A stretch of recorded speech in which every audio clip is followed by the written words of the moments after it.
Hey, hallelujah. Give hallelujah. The highest praise. Hallelujah. Give him the highest praise. Hallelujah. Give me the highest praise. In the morning when I wake up, in the night when I wake up, I will lift up my voice to heaven and give you the highest praise. Hallelujah to my King. Hallelujah to my Father. Hallelujah to my Jesus. I bow before the throne. When I look at all the wonder and I see all the creation, the beauty of the universe, you never change. You never lie. You never change.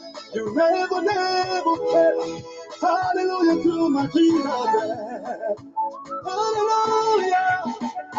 Hallelujah. Hallelujah. Hey, hey. Hallelujah. Hey. Give hallelujah. Hey. The highest praise. Hallelujah. Give him the highest praise. Hallelujah. Give him the highest praise.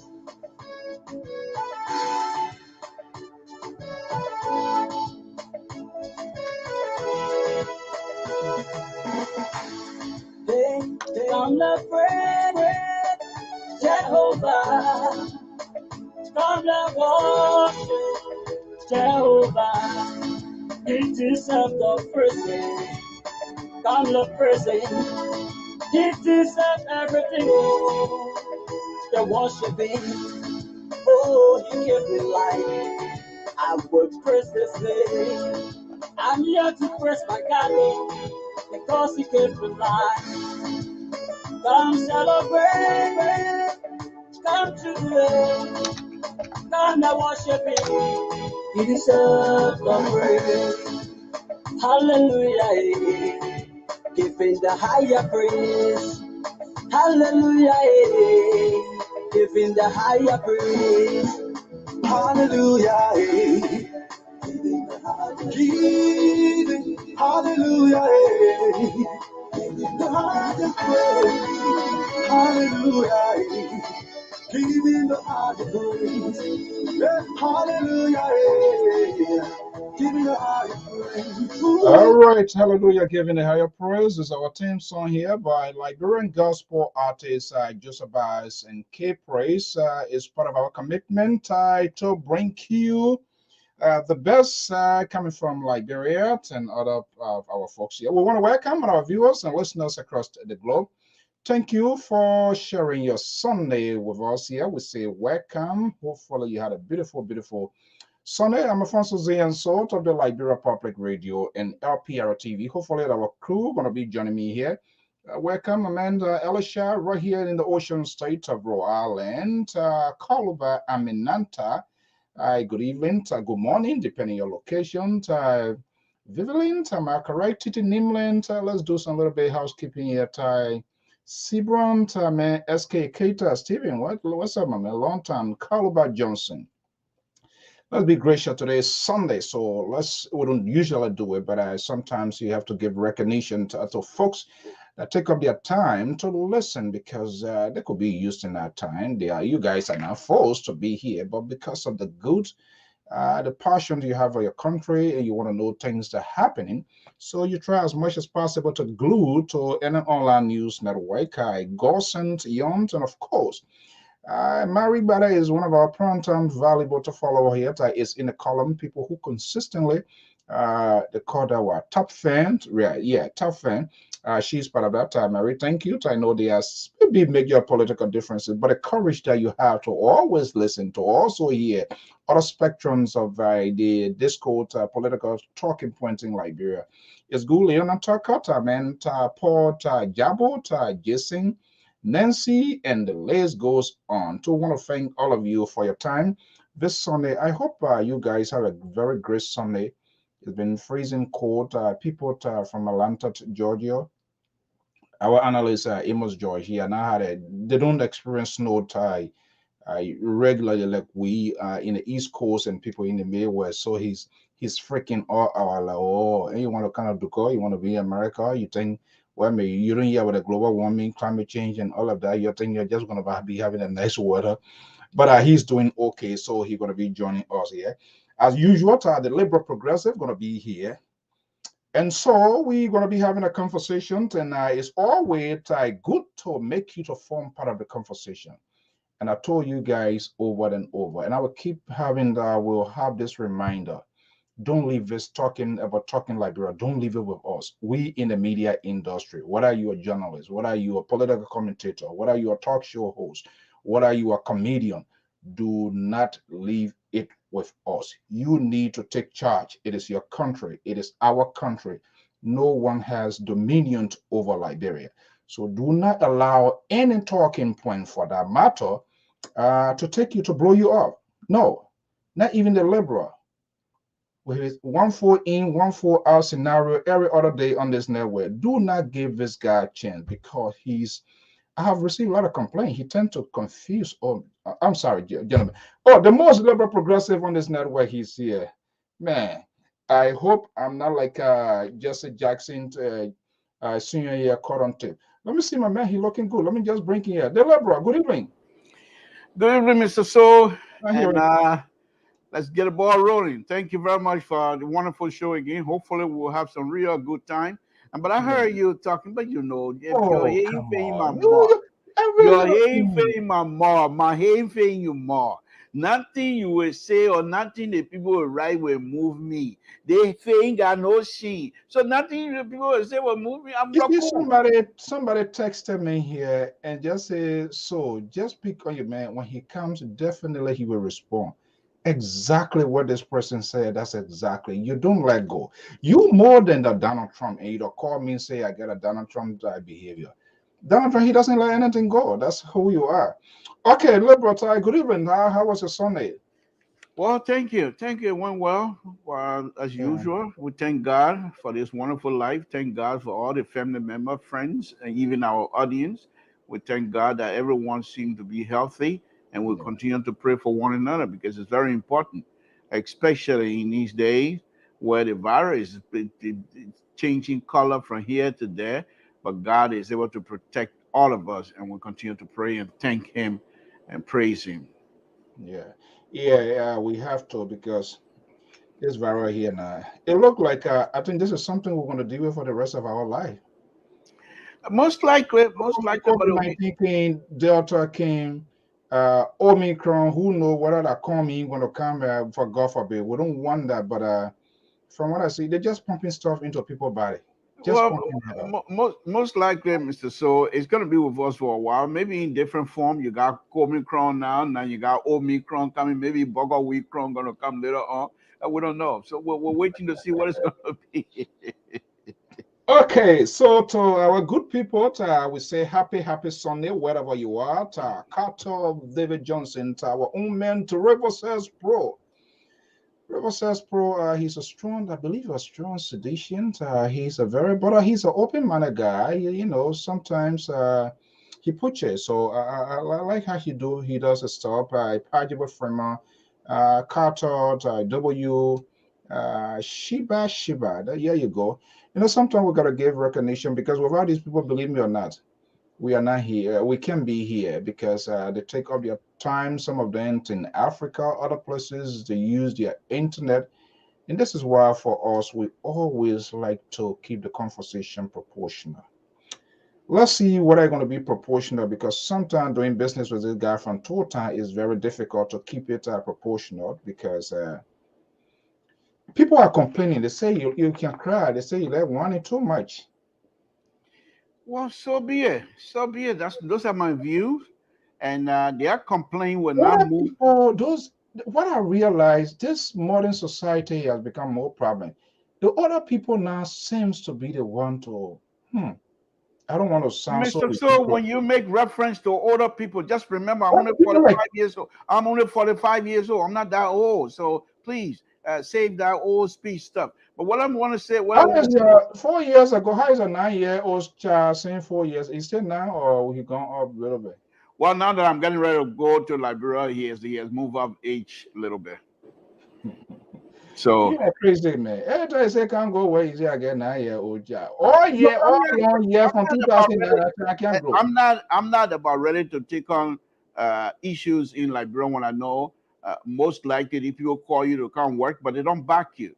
And I'm not going to go over there and allow myself to be tempted with all these corrupt behavior. I'm not going to do that. Okay, Because we're all professionals. You can't go to these kinds of places and hang your professional hat on the side and decide, well, this is my country, whatever the people are doing, I'll do it. No, I'm not about ready to do that. let's get the conversation going. The liberal progressive folks, welcome. It's time to get a conversation in.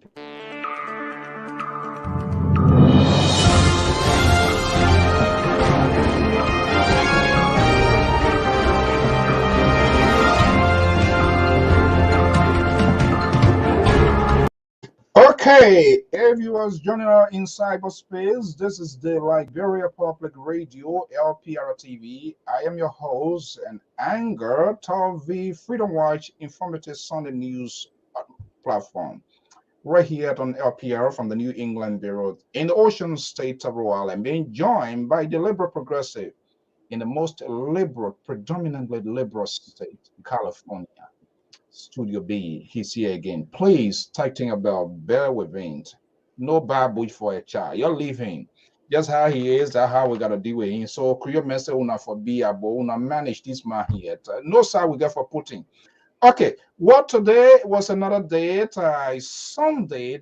Traditionally, Sunday is a quiet day and very much important. People go to church, the common families want to realize and all of that. But this talking point, we try to change the narrative to keep the politicians focused, to tell them exactly what they want to do.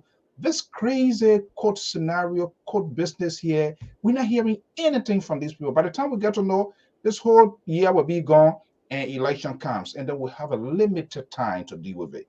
But news is something that is concurrent and we have to focus with it. Guess what? ANC Alexander Cummings again today spoke to the nation.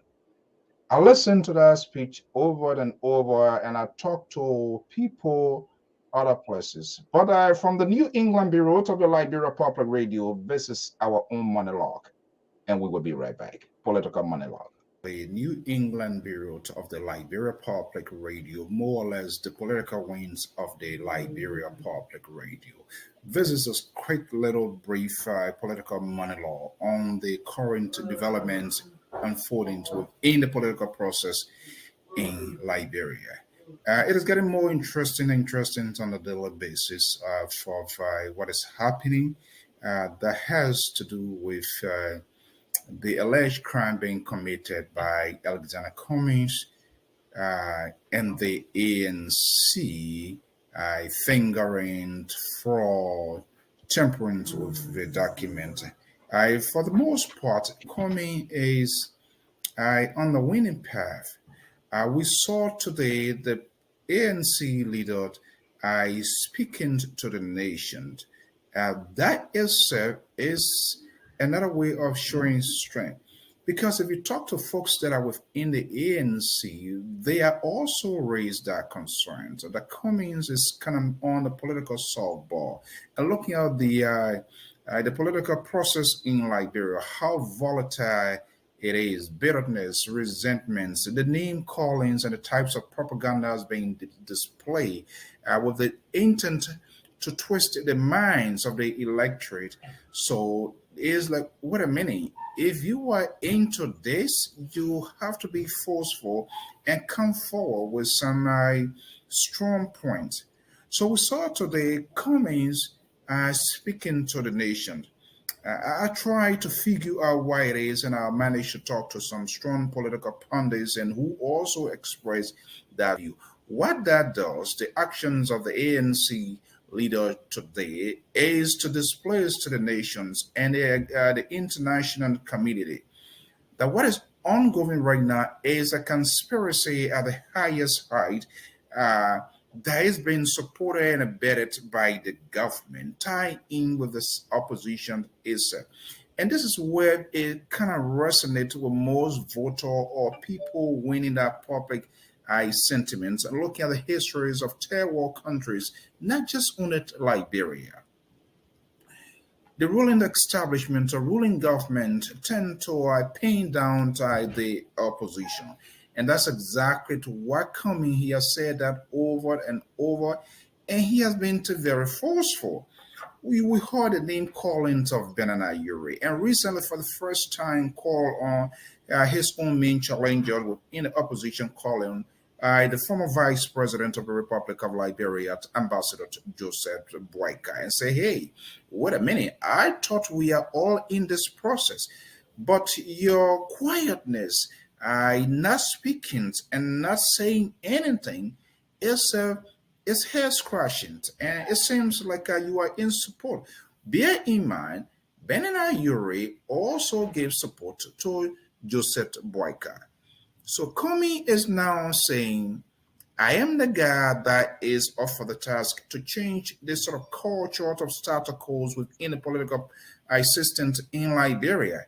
And because they see me as the guy who do not want to agree with the same old system, you always hear the same old things that you're doing cannot give you a different result. He ties that in with his case. I have not done anything wrong. These people have just deployed this sort of conspiracy against me because I am not one of them. I do not intend to be one of them. And what is interesting today, in today's speech, he calls on a lot of things, but I saw something very symbolic behind him. That was the flag of the Republic of Liberia. You didn't see the ANC flag or ANC something that symbolizes the ANC. That flag, positioning that flag behind him, is a clear indicator that if I'm president of this country, I am not going to be the president of the ANC. I am not going to be the president of my political party. I am not going to be the president of the coalitions if we are to win. Literally, that's what it means. I'm going to be the president of the Republic of Liberia, whether you voted for me or not. I'm going to be the president of the Republic of Liberia. And so his folks are putting him out there now. And interestingly, it's a very good strategy on their part. What they did, targeted major news outlets, media, local FMs and other stations. So that speech today was really, it was broadcast. And the reason that they could not even take a prayer conference, it was done deliberately. It was calculated, and that's a straight political move.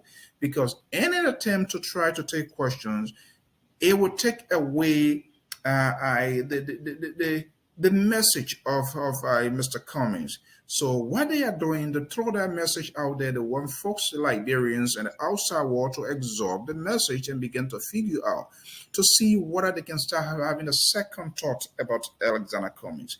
That's the strategy, because if you started taking question, it kills the substance of the message, because people are going to be asking the questions, and that could politically derail or undermine your same very message for which you are invested time. So they decided to pick this sort of prime time, Sunday, where they know people are not going to be at work, everybody going to be at home, and they're going to have some sort of attention on to this year. This is just my brief political monologue on what is going on. I am Alphonso Zean Soe. Have a pleasant day.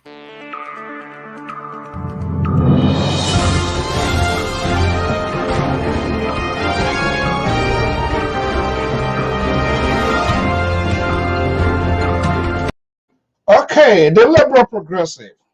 This guy is now in the habit of giving nation address. He's not the president of the Republic of Liberia. He's still not a president, though he wants to be the president. But every now and then we see the flag.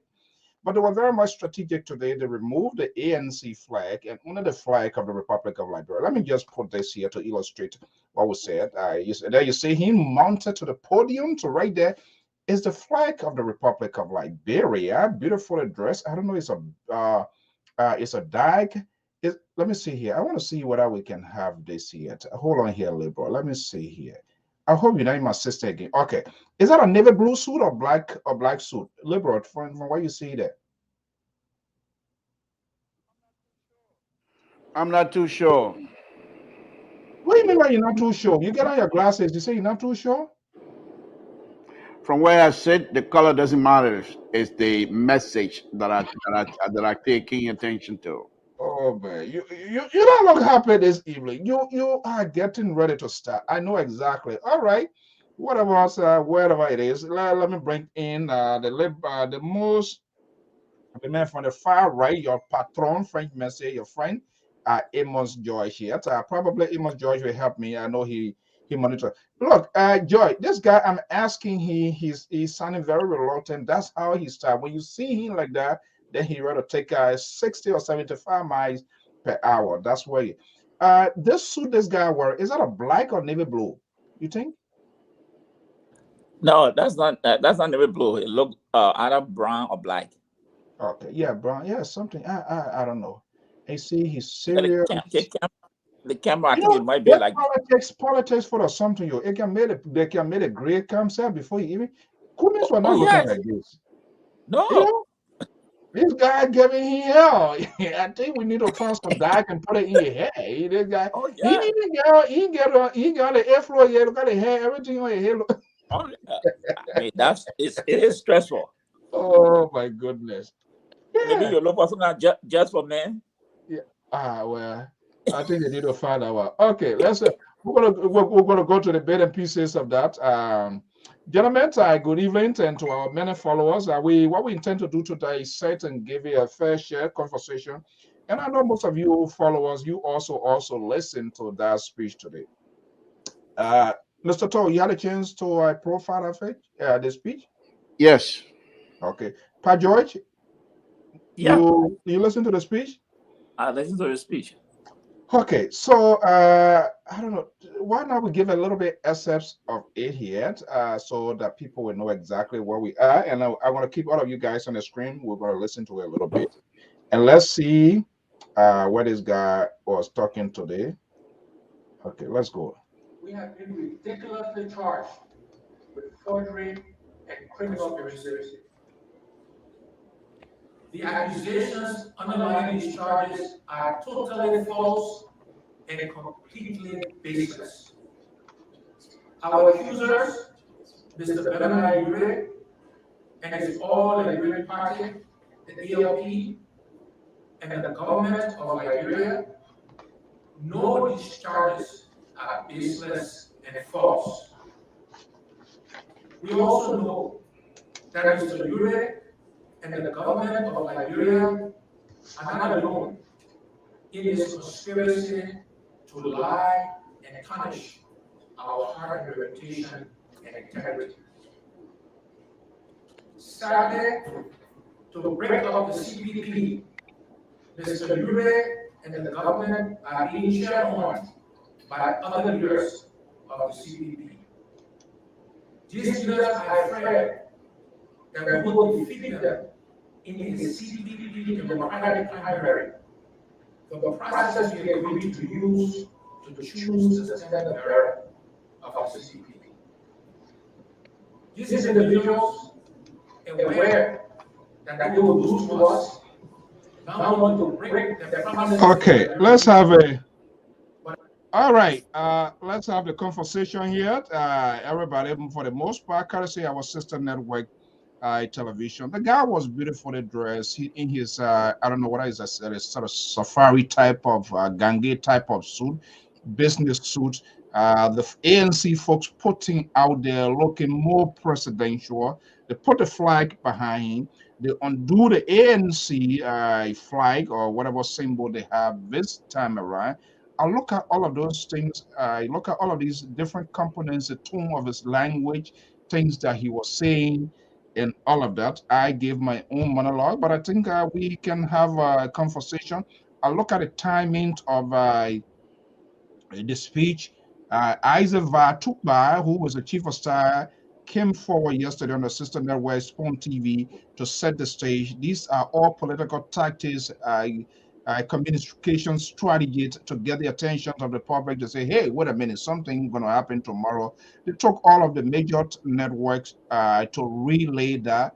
That's what politicians do, and it's a very workable strategy. Sometimes they buy the offshore other stuff, other by politicians or anybody who wants to get a prime time. That was calculated. The point out there. So let's have a conversation. Liberal, let me just come to you because you gave me an uncut eye here, which is not a good indicator already. However, what we're going to deal with it. What is ANC? What is Alice Cummings and the ANC? What are they trying to achieve here? Listen, so what you saw today, what's this? What is the tone? What is the message are they trying to send? Well, thank you, Mr. So. Good evening, Central Right, Mr. George. Good evening to you as well. Look, Mr. So, I said this here the last time we were here, that there are two ways of approaching this situation that Mr. Comey find and his party find themselves in. One way was to have this situation resolved in a court of law, or you go into public opinion, public arena. And I think from what your indication, this press conference here today, seemed to me that Mr. Comey and his people, seemed to me that Mr. Comey and his people have now decided they want this thing to be in both arena, public arena as well as the court arena. However, what the premise that Mr. Comey has laid out here, just from public opinion standpoint, I think Mr. Comey is now seeking the sympathy of the Liberian people by saying to them, this little guy, in fact, he stated that this great football player and his great team are afraid to face me and my little team that I put together. The game have not started and they want to sideline us already. So I think it's very interesting. The tone and the way he's going about it is very interesting. Now, if he's going to do this, what I also suspect, and I hope that I'm right, that having had this speech now, perhaps he has now given the blessing to his supporters, to his surrogate, to go onto any of the platform and continue to preach that message. It's a very strong message. And I told you here before, Mr. So, I grew up in the street of Monrovia. I know I've grown up man. I've got a man now. I've grown up man. So I know what it is. In Liberia, and many Liberians, especially the Liberians that are in the street, not the rich Liberians, they do not like anyone to take advantage of anyone else. They will come to that person's aid, whether they know them or not. They will come to that person's aid. And I think Comey and his people have recognized that. So they're now going out to say, look, we formed the CPP, and now the CPP, there are some leaders, he said that as well, that there are some leaders within the CPP that are now conniving with Ben Layure and the government to sideline us. If they think they're strong, and I'm paraphrasing, but pretty much what he said, if they think they're strong, why would they not face us during the primary and let them defeat us? But because they think they know, not only do they think that, but they know that we will defeat them. So they're taking the second route, trying to put us, degrade us, and then things say we can't do it. So now he's throwing it at the Liberian people's feet, which I thought was very interesting and very interesting. Now, the other part of this speech today, and I'll come back to that. Let's do it pieces by pieces here. Okay. We're not in total time to start running. Mr. So let me learn. What I'm in total or not, it really doesn't matter. I will be in total very shortly. So please just let me learn. And when I'm in total, I'm not going to talk to you. I'm not going to talk to the Central Right. I don't want to be part of it. I want to meet you there. I want to meet you in total. No, I don't know you. You come to total. I don't know you. I know you sure in total. I don't know you.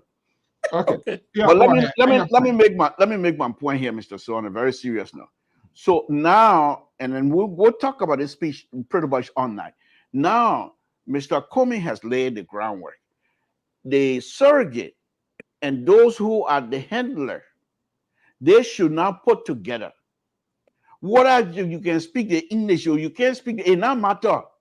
You must have TV every day and face Costa and his people every day. Costa come on in the morning, you come on in the evening.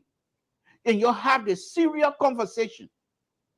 Because this is not this thing in our book business again, it past book time. Okay, well, let's do it pieces by pieces. Mr. George. Yeah. The liberal now is moving like a wildfire here this evening. Anyway, that's not strange. He's in California. They always experience. I wish it's not a good thing. Thank God he's alive. You know, there are different types of. We are different beings. You know, naturally. But let's look at the communication aspect. The message the ANC is trying to portray here and what they are trying, the case they are making. There's a much deeper part. Ordinary people who just don't know, they might not understand the context of the inner part where the ANC is trying to take this whole thing here. It's not necessarily with the base in Liberia or only Liberian itself. Coming is trying to enter all outside there with what the experiences of the opposition, and that's why you're seeing consistently calling in the government as well to tell this whole thing here. When you look at that speech, and you saw coming here, let's just put this here. I will not play here. You saw this is a flag. That's a flag of the Republic of Liberia. The ANC flag was not displayed, unlike other speeches. We in this area here, we can look at different things and see what the indicators and why it tried to suggest. He looks presidential. So dressing on navy blue or brown with a little red tag and all of that here. What's running through your mind when you see this sort of thing playing out in politics? It is, I think, one of the most fair attack that I see coming launched in the government. And I said it the last time. I was talking to somebody. I said the way the government has played a hand. I said if I want to come in, that the best thing to do to wrap the whole case around the government. And exactly this is why now the approach they're taking. You see, he didn't miss his word. He said the government wants to silence me, and there are people. He mentioned Benina Ure that colluding with the government to silence us. This, I said that's where they were going to go, and exactly what they're going. And you see it. All the news that have been coming recently, it put the government in an awkward position. They will not be on the defenses because Comey is now going on the attack, accusing the government directly. And then you're going beyond that to tell the world, this is how the people behave. Like he said, they change. These people opposes change. Those are direct attacks to the government. And then he went to the Liberian people. The portion of his speech said, politics is all about your life. He said, because a politician take bad decisions, it affects you, your health, education, your well-being. Everything is affected by the bad decision a politician makes. So do not sit on the side again. So the attack, one phase was for the government, then the other one pleading to the Liberian people that don't sit down there and allow this to happen because they want to continue to use you. The country is rich. Why people continue to live in abject poverty?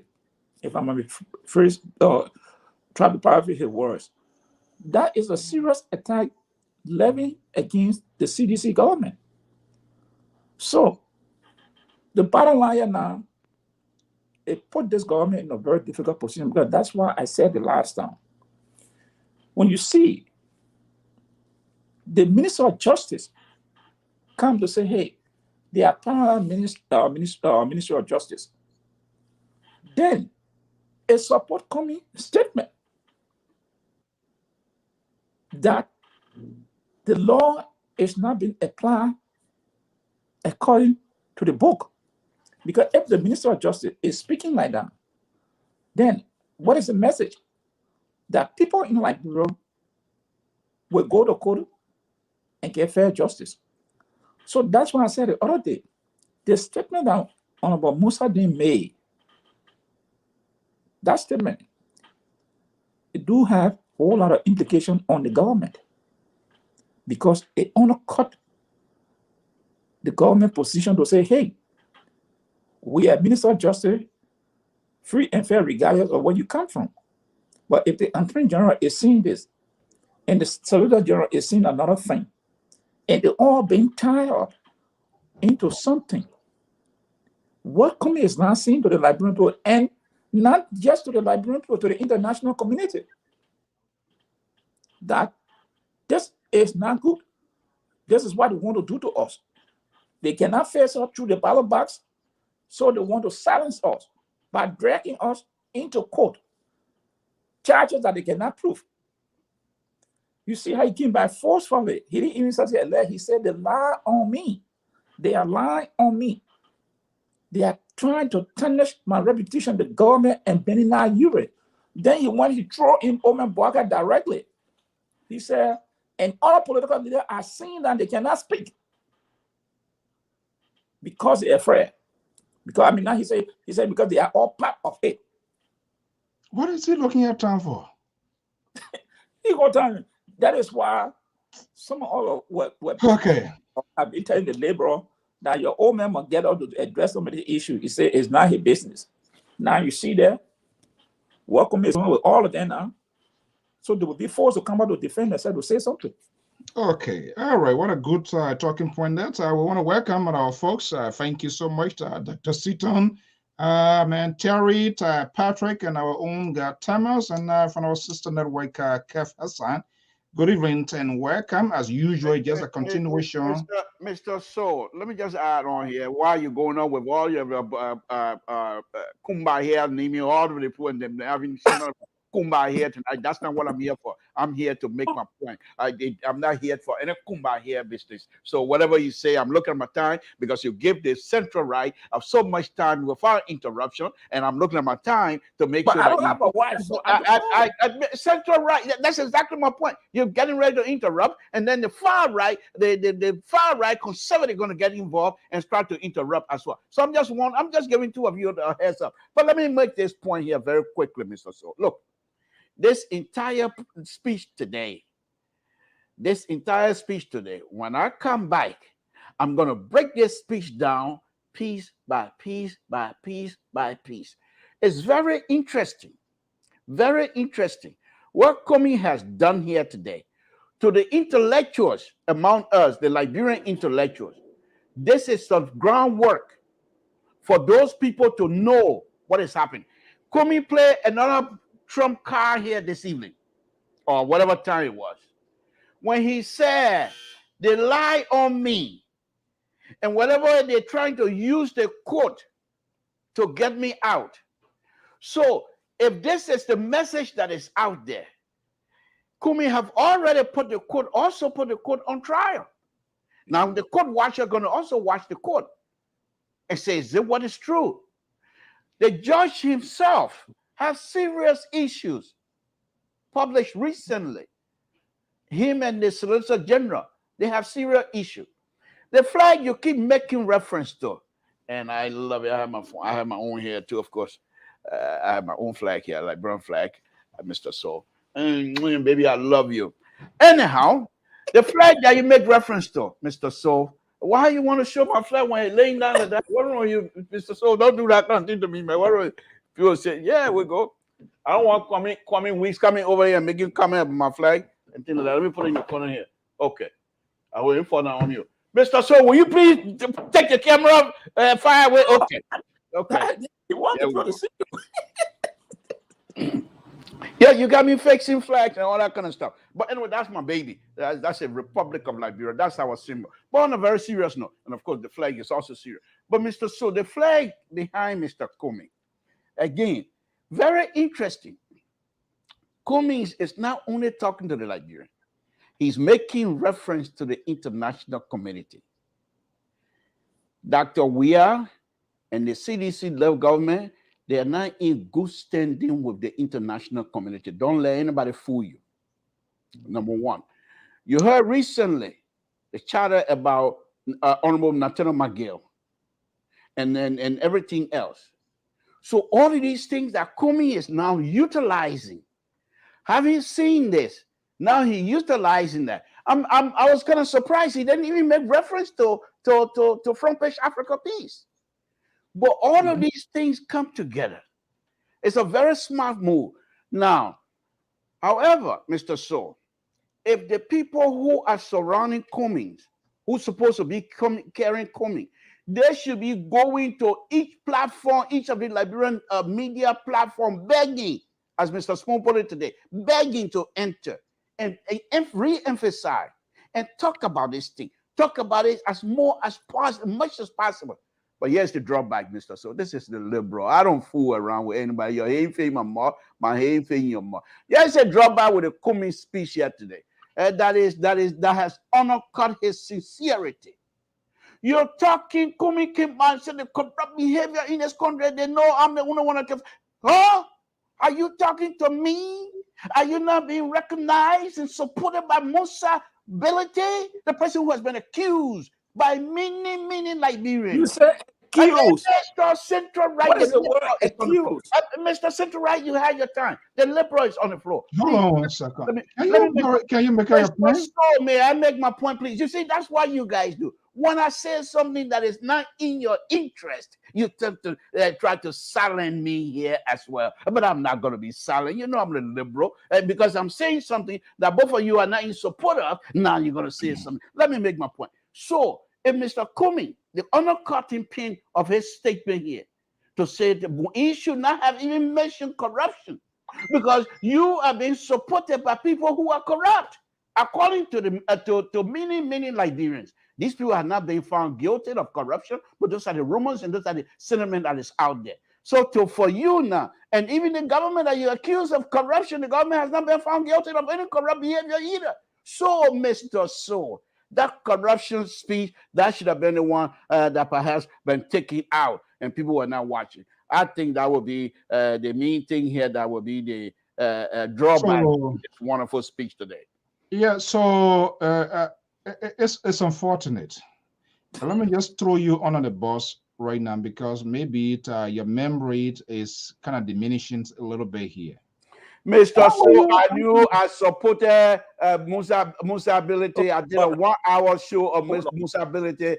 You don't need to rub it in my face. I'm just saying that when I did it, because I did it, I'm not saying that he's corrupt. I say according to Liberian people. I'm not saying for me. I did my own research. I did my own research, and I did a 1 hour show here. So please, let's move on to something else. No question. No, we're not letting get away with it. This is where that's the difference with you guys with some of us.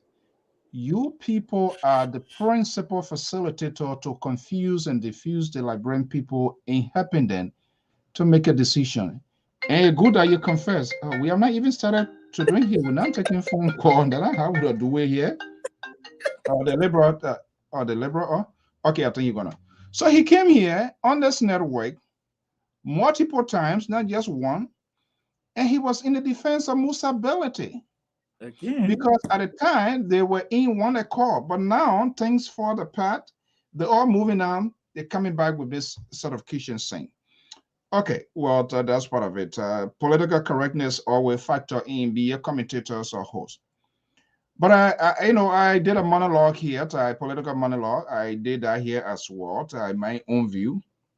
Mm-hmm. And I said here from the onset, what Cummings is now doing, he's multitasking.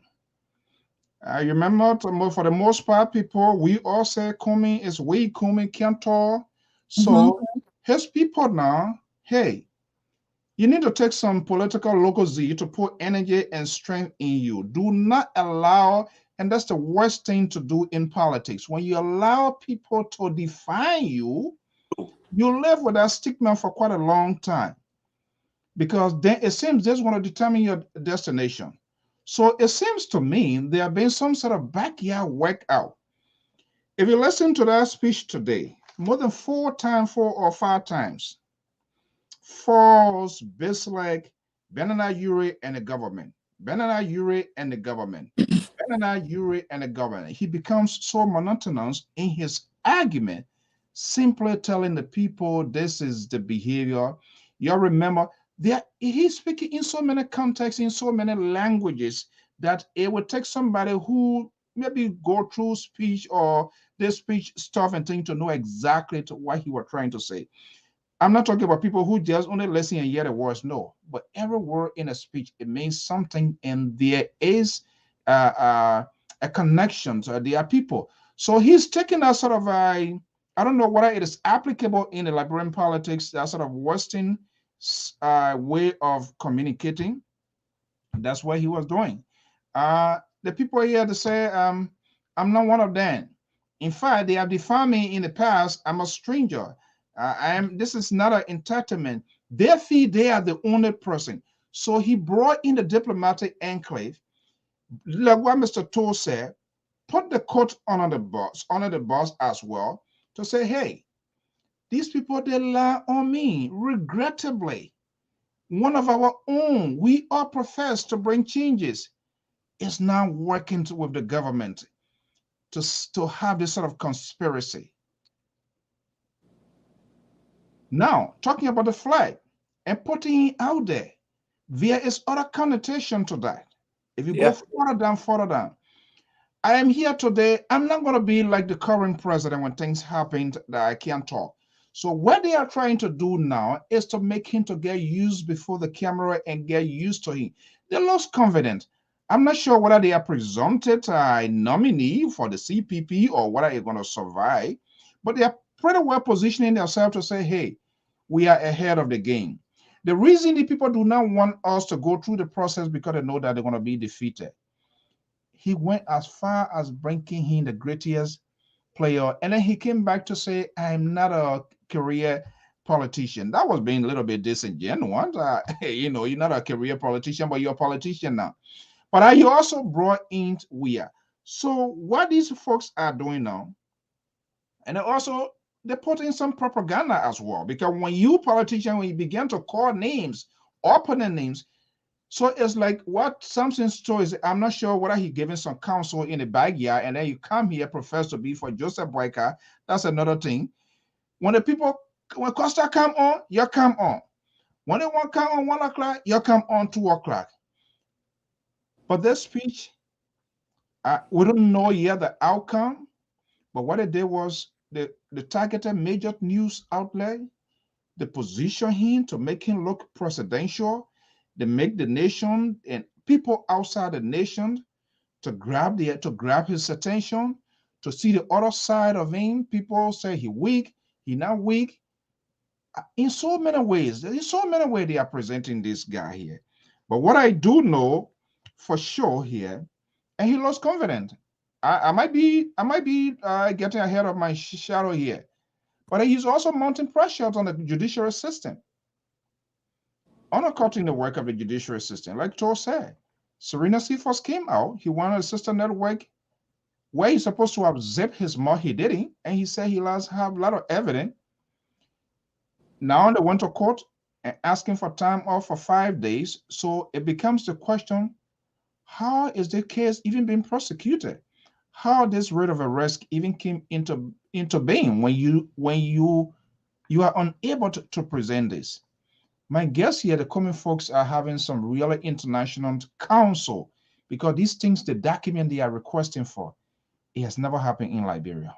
Only in the West you see it, and it's a So huge. I don't mean to interrupt, huge but I want to make Mr. So I don't mean to interrupt, but please let me make the announcement very quickly. Wow. Here on Labron Public Radio, this is a platform that we regard as one of the intellectual platform. We come here, we laugh, we carry on, and what have you. But whatever we say here, we believe them, and we can disagree with each other, but we believe that as well. And so when you come out here, you want to write something, please choose your words carefully. We do not insult on this platform. because if this kinds of stuff continue, then what we do is block you. I just want to put that out. If you, I mean, you guys have had, as far as I'm concerned, every one of you that are watching us, highly educated, you have the English language as your command, at your command, so you should be able to write without insult. So please, I So just thank you. who insulting you? No, not me. Insult to me is nothing. It's just that sugar for me anyway. It doesn't matter. But I mean, you can't come in this public forum. I believe is Prince Peter. And so if he's coming out here making these kind, so Well, say, look, usually I don't know. I think people stupid argument. That's what you can. It doesn't tell me that I'm gonna be stupid. I mean, I get what you're saying, but the but online. we don't even want to give room for that kinds of information. No, there's a limitation, but you kind of like putting it obvious. But I mean, they knows the rule of this network here. Sometimes it gets a little bit dicey out there. Remember there are people of different political backgrounds, and so sometimes. But we have said this here. We don't usually talk about things that they want to hear. We need to tell them what they need to know. Does that mean everything we're saying might be 100% correct? Not possibly. But we are taking a holistic approach to national conversation. So that we agree with her. Of course, that political sentiment will be there. And also bear in mind, they are having interactions with one another, tweets and all of that. So it is what it is. So you say, don't come bring your stuff here to come get me distracted. You are talking here, you were uninterrupted. That's another way. I don't know who you're looking at, where you're texting, who you're talking to. I have no idea. Who are you talking to? Who communicating with you? He talking to Omer Boga.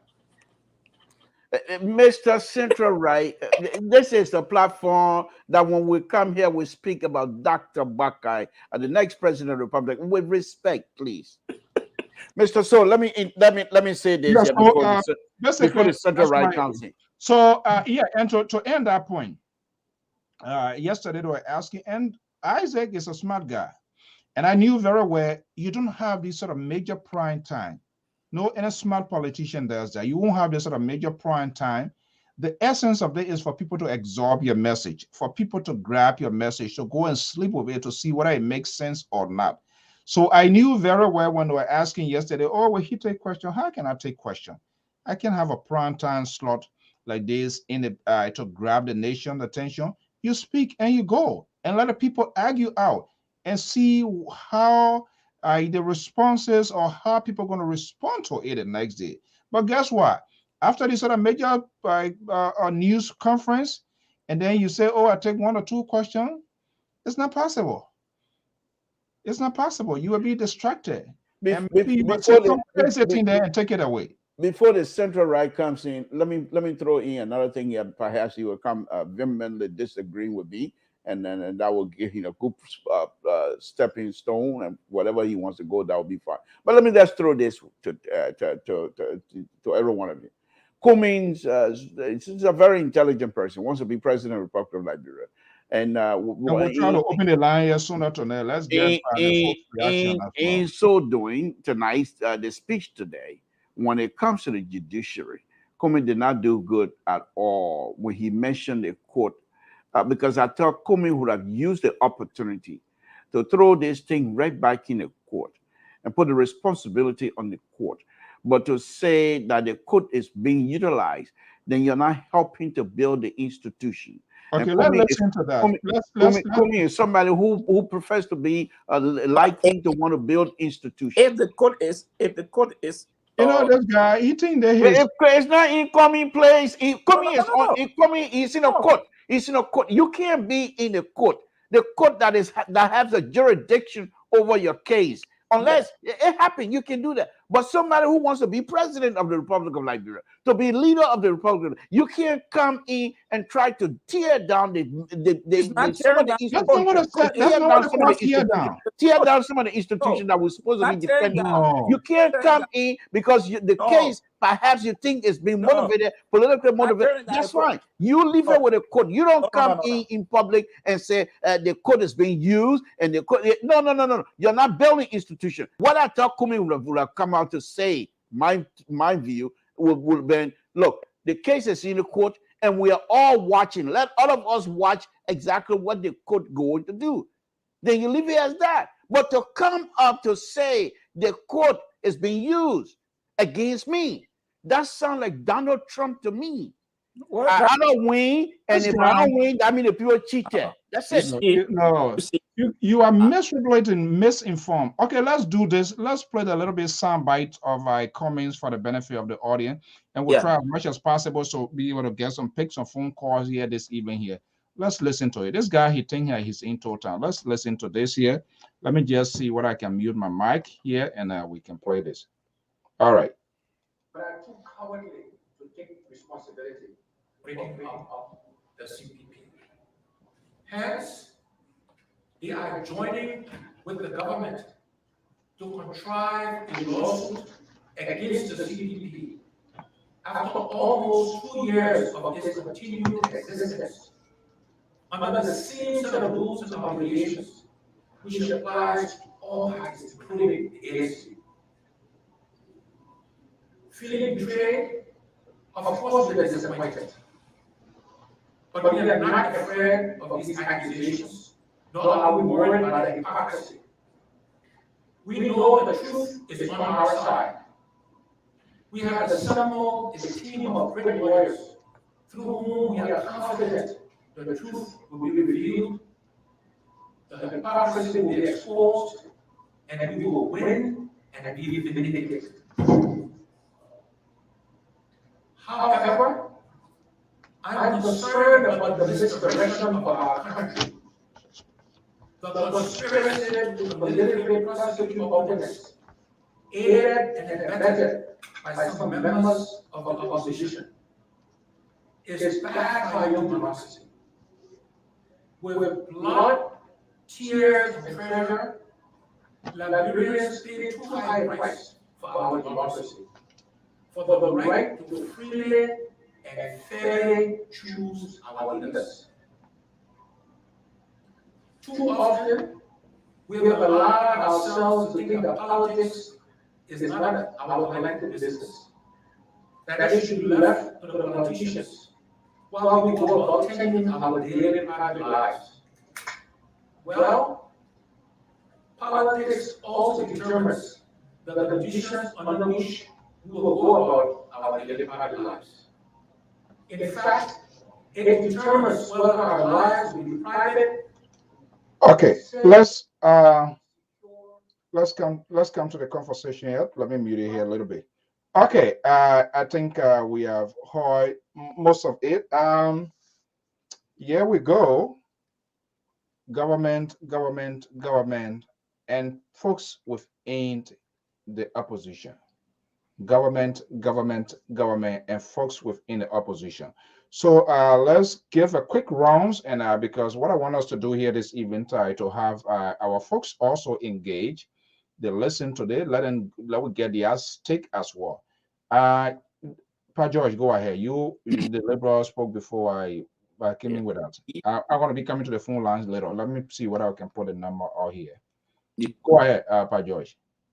Look at what some of the things he said. The 2 years we took to put this organization together, and now it's in a state. Then he said something. He said the process that brought to this point. Why not? Like, let me probably feel why they want to move away from that process. He tried to say, I challenge anybody that will go through the process that we put together, that we all agree to, and see whether they will win at a convention. Open challenge to the CPP, the other people, to say, hey, I'm not shying away. Let us go through this process that we all put together. At the end, let's see who will win. The issue that again about talking about the court, this is not strange.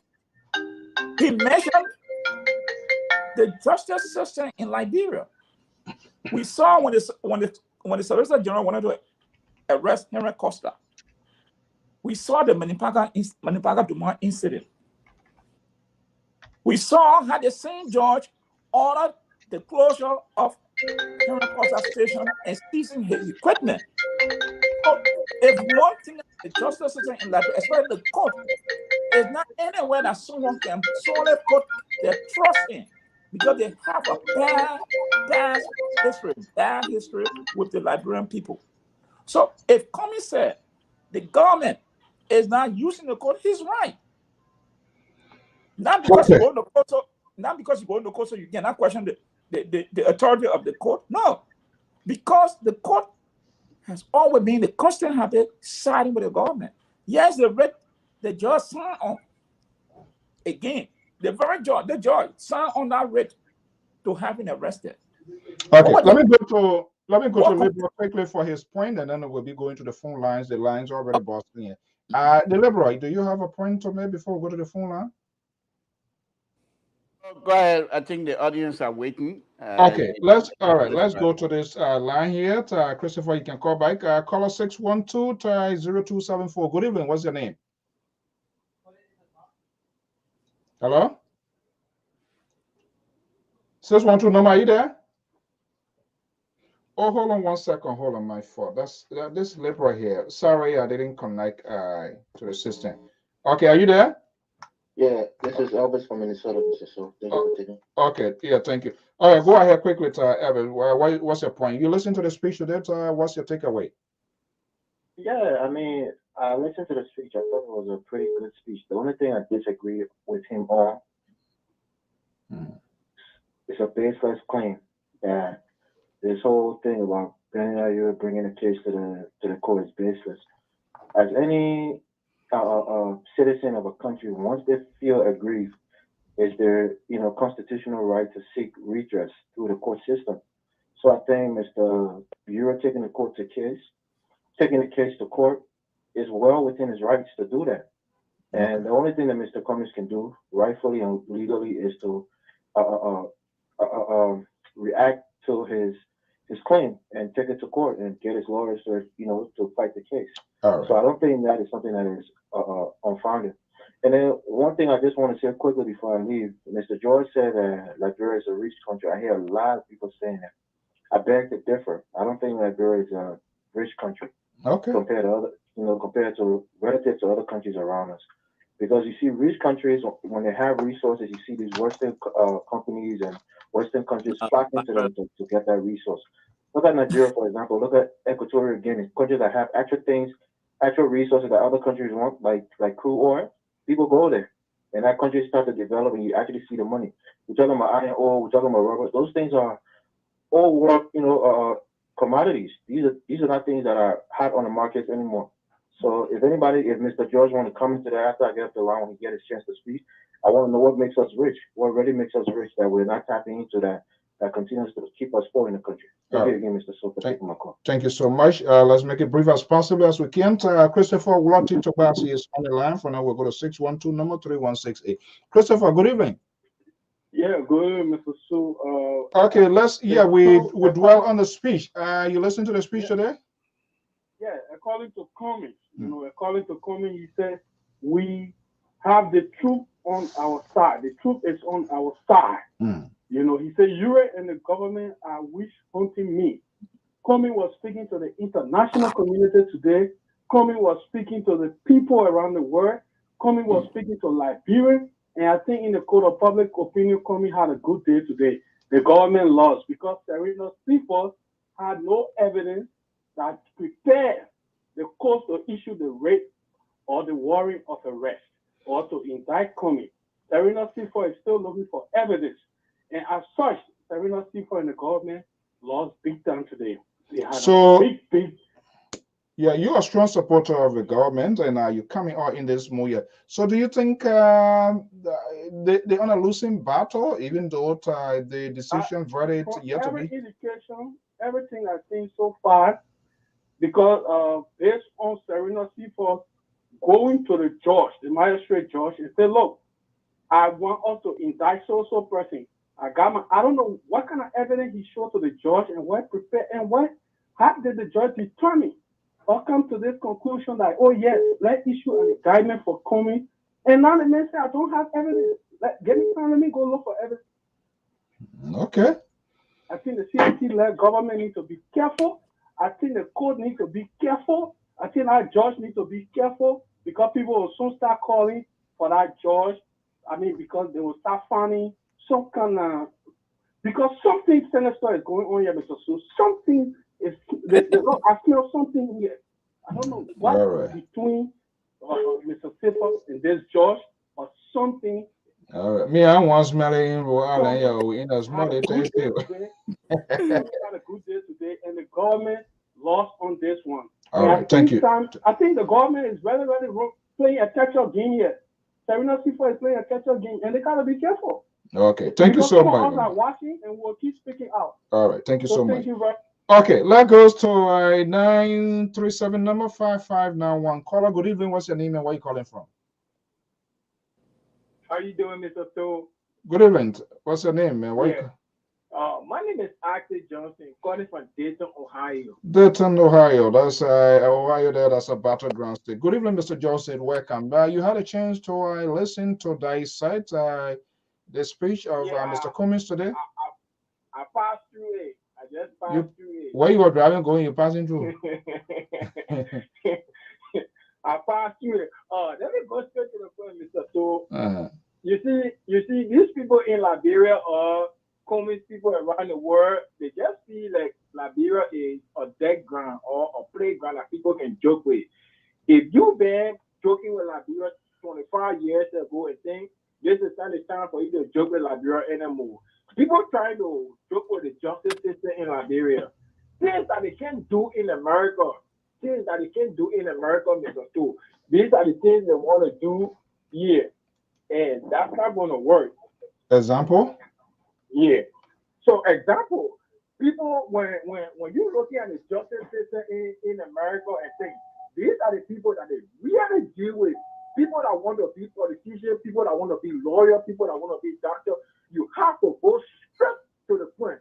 If you are accused of anything, you don't have to use public opinion to defend yourself or to get sympathy from the people. Go to the justice system. You're accusing the justice system that Liberia does not have a good justice system. Why can't you go to the justice system, go to it, and fight your case? Let's see what the system going to fight against you negatively. Then the world going to know. But you dare publicize or criticize the justice system, and if that's in the government. Let me say something. The SG would never, number one, you can never issue a writ without getting evidence. You understand? How will those people say Serena Siva doesn't have evidence?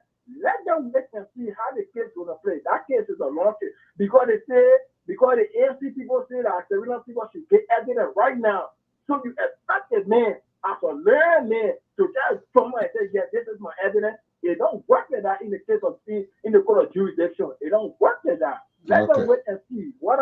He does not have evidence, then we're gonna all know. Okay. All right. Thank you so much. Views expressed here is not a view of the management and staff of the Liberia Public Radio. Let's go to the 612 number 3168. Very familiar name. Caller, good evening.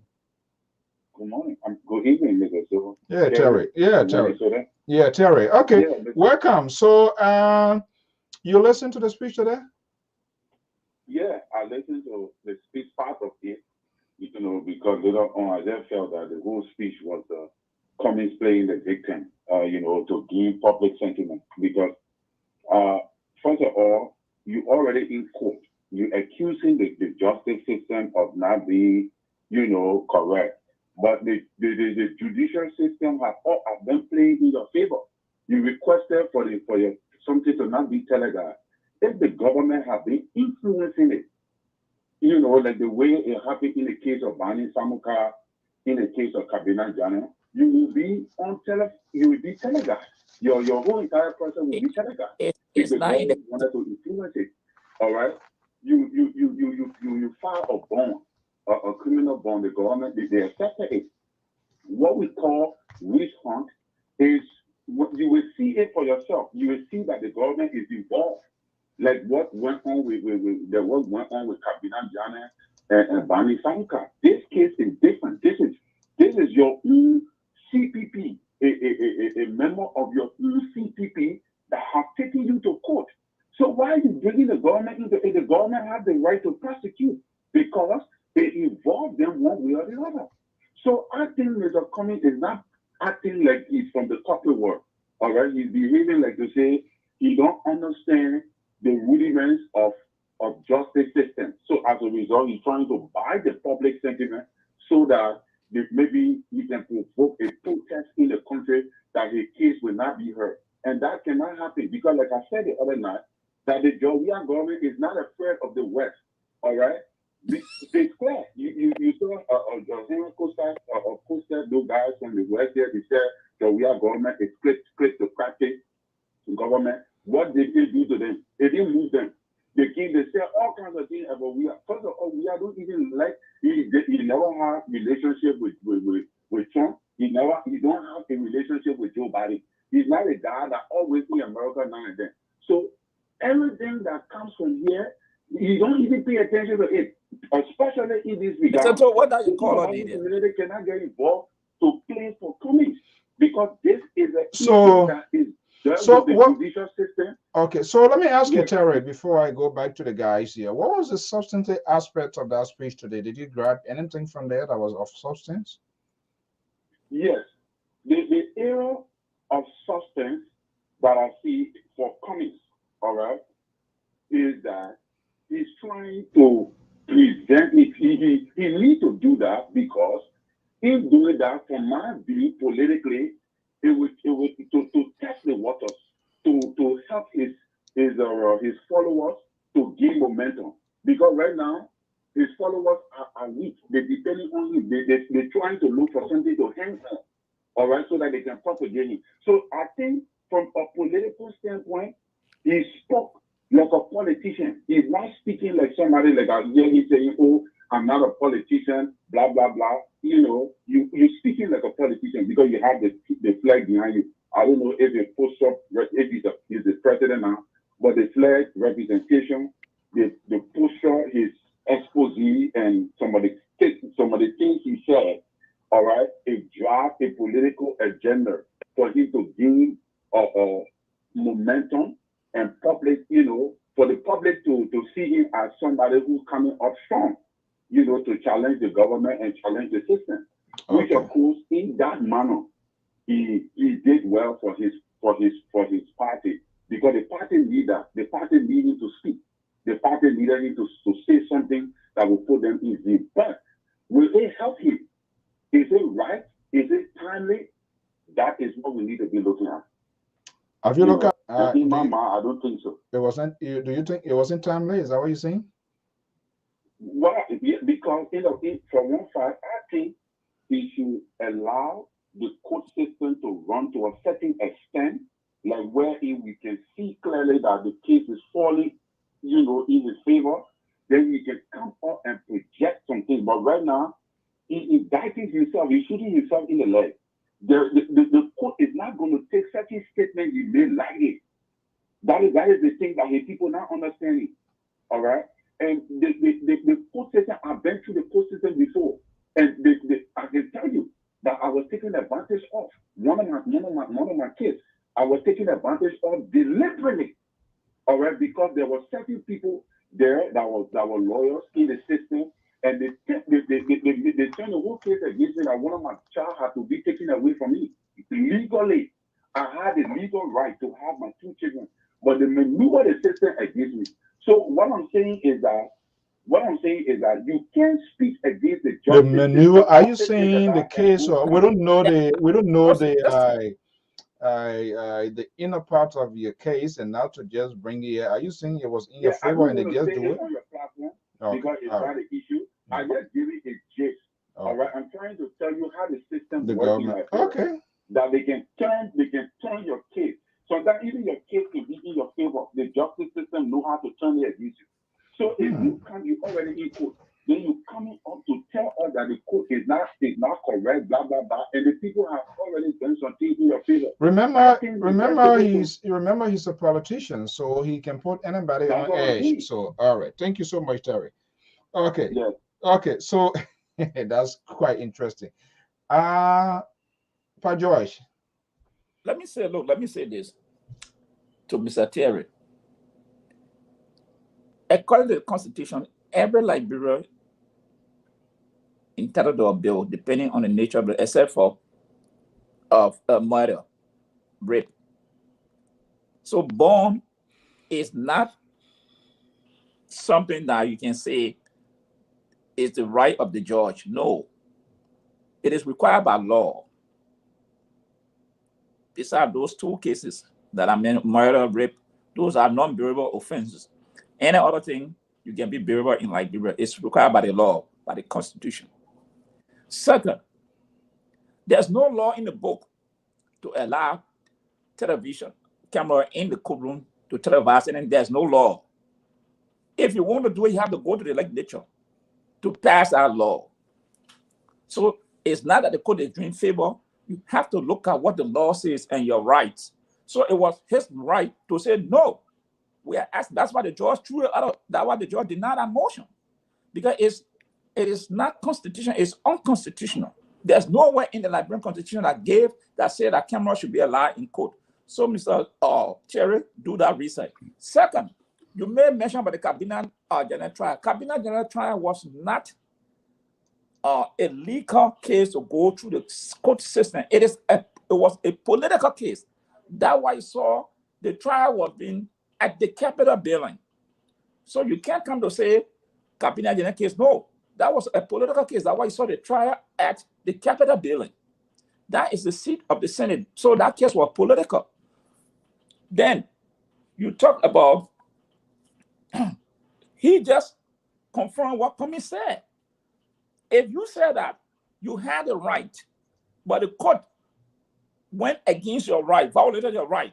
So if Comey said there's an issue with the court, why you can't here to challenge it? You just said it. You just affirm what the man said. Because you said you're right, your child was taken from you illegally through the court system. So if you say that court, the system and right, then why your child was taken from you illegally? Then of course, then you undercut your own statement. You can't say you trust the court. Then at the point that you say, oh, the court can turn against you at any time. No, it should not be like that. Because you're in court, so you should not speak. No, you have the right to say anything. The only thing, if you say anything, it can be used against you in the very court. And if you say anything, you should have the right, the evidence to back what you're saying. Those are the things you should be raising. And then one of your callers said, I remember that Liberia is rich. Look at the population of Liberia, 5 million people. If any government goes concentrate on agriculture, why don't we not be able to feed ourselves? You know how many million dollars we spend on importation of rice in the country? Those are the things. You look at the gold. Look how much gold is being extracted from Liberia. If those things were, the equity were distributed equally, you will not find that much poor people in the country. But because those things has been mismanaged, that's why you see our people continue to live in abject poverty from government to government. You may mention Nigeria. Nigeria has a problem. Nigeria is the 15th largest economy in the world. Nigeria. They have crude oil. People flock there. But look at the country. The country have the same thing of mismanagement in Nigeria. There are times there's no electricity. People got to share power in Nigeria, where they're producing crude oil. They used to take the crude oil, carry it to Saudi Arabia, refine it, and bring it back to sell to Nigeria, where I think they had 3 or 5 oil refineries in Nigeria. All was done. So how can you make those arguments to say that this country is rich and you can't see people pulling that Nigeria is rich? Okay. But it's the most corrupt country in the world. And I just gave you some facts so you can check it out. All right. The issue here is Comey has raised this alarm. He is now, the government started it first. Now he just using. Is he using, so the before going to the Liberal here, the ANC, are they using this assertion, this talking point by the SG, and the kind of line, the demarcation also being drawn by the Attorney General of the Republic of Liberia? Definitely there's like, you know what, the house is not in order. So the common folks are using this now to say, hey, see where they want to take us. There's no coherent message. The people who even supposed to prosecute, or one side is saying different thing, another side is saying different thing. Let me bring in the liberal. The liberal. Yes. Or is it a good strategy by the common folks? Let's put him out there. You remember he calls name today. What's his name? The senator here from, I believe, is that from Grand Basso? That was it. I believe that would be the Secretary General. No, not the Quarto, and then the Senate. Yeah. Is that what his name is? Nathan Benjamin or Nathan? I think from Grand Basso. Yeah, the party chairman. Yeah. So what I'm saying here, being so illustrative like that, telling these people, yeah, this is what, because these people, they are hierarchy of the party, they are top leaders of the party, and so putting them, having a sort of be indictment at the end of the day, going through that, it means you are seriously going against the party. So I'm wondering the strategy by the common folks here. Is it to put GOL and the court system on edge to say that, hey, you guys are not doing the right thing. We are being targeted, because he was very much vehement in some of his words. He did not sugarcoat anything. They are false, they are baseless. Speaking with that sort of strong conviction. Okay, let me see here where Omer Flomo get to say. All right, Papa Flomo. Yes, how are you? I'm okay. Alan, are you going to be presiding over that case? So let's hear from you. What? Yeah, thanks for having me and inviting me on your platform to make my contribution. First of all, I want to start from the fact that I heard some media news outlet today talking about the timing was not right, because there was country meet, there was African Cup of Nations. I think that was just wrong. The timing was right, and the time is always going to be right, because in the day and age of technology, especially Facebook and YouTube, you can record a video and you can play it over and over. As I'm watching you right now, you have 386 people watching you. By the time you're done in the next 2-3 days, the 386 might have changed to 10,000, 12,000. So everybody can now watch the show live. So people talking about the timing was wrong because of the country meet and other things. I don't think they knew what they were talking about when Mr. Alexander, when Mr. ABC was having a speech, or when he was giving the speech. I was watching it on Spoon FM. The highest was 3.8K, 3,800. And when I look at it again, it's going to 12,000. And by tomorrow, day after, it will go to 24,000. So the timing is always right, especially with the advent of Facebook Live and YouTube. And so that assertion that time was wrong was completely out of place. And the second thing is, people were saying, like what one of your panelists was just talking about, the having television in the courthouse. First of all, those that were asking, if I should mention name, the person who was really pushing for them to have television in the courthouse was Henry Costa. He was the one who mentioned it first. And then to convince his listener, he was talking about, even in America, they have television in the courthouse. They bring journalists in the courthouse. But what he did not tell his listeners or his followers was that those cases he mentioned, like the George Floyd, like the O.J. Simpson, Casey Anthony, George Zimmerman, all those cases where those guys were charged with first-degree murder.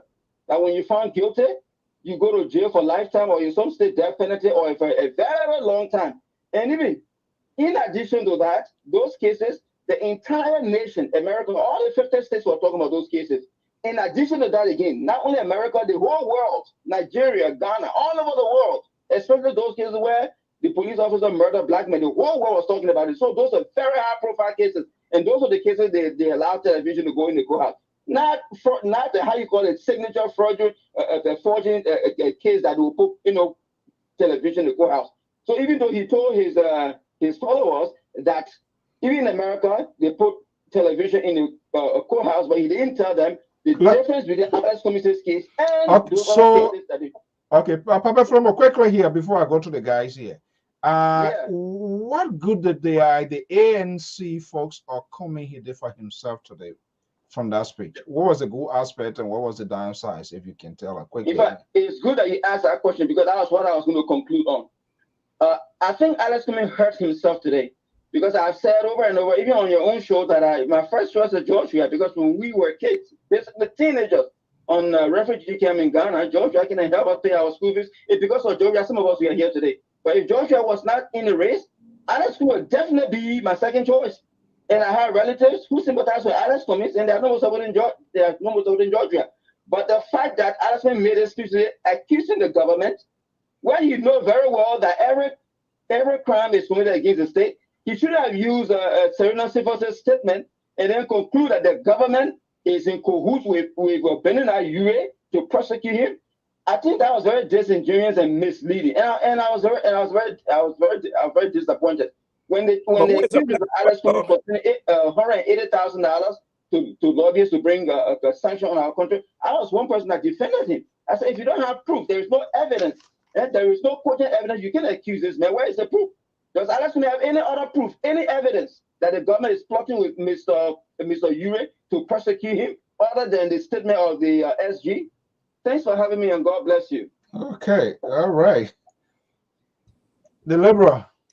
Yeah, I would definitely disagree with the caller. I think Cummings did a wonderful job today. The only few but that I have are those that I named already, by not helping to build the judiciary institution, and also by mentioning corruption when you have people. When you say build, what you build? What I mean was to help to build the institution. How? In what way? Okay, okay, that's fine. I'll take my time to disabuse both of you here at the same time. If you can just shut your phone off, I hate to be interrupted. All right, then let me just, since just be thinking about your answer, let me get to this person here quickly. 701 number 7477. Are you there? Good evening. Hello, caller. 701. Are you there? Hello. Okay. Liberal, carry it on. Yes. So as I was saying, the way I thought, in my view, to build an institution, because the judiciary already have some serious problems in terms of international community. A few months ago, or maybe a year or so ago, there was a lot of writing about the judiciary system in Liberia. And judiciary, of course, is another branch of the government. They have been having some issues. So the case like that, a high-profile case as such, should be used to build the institution.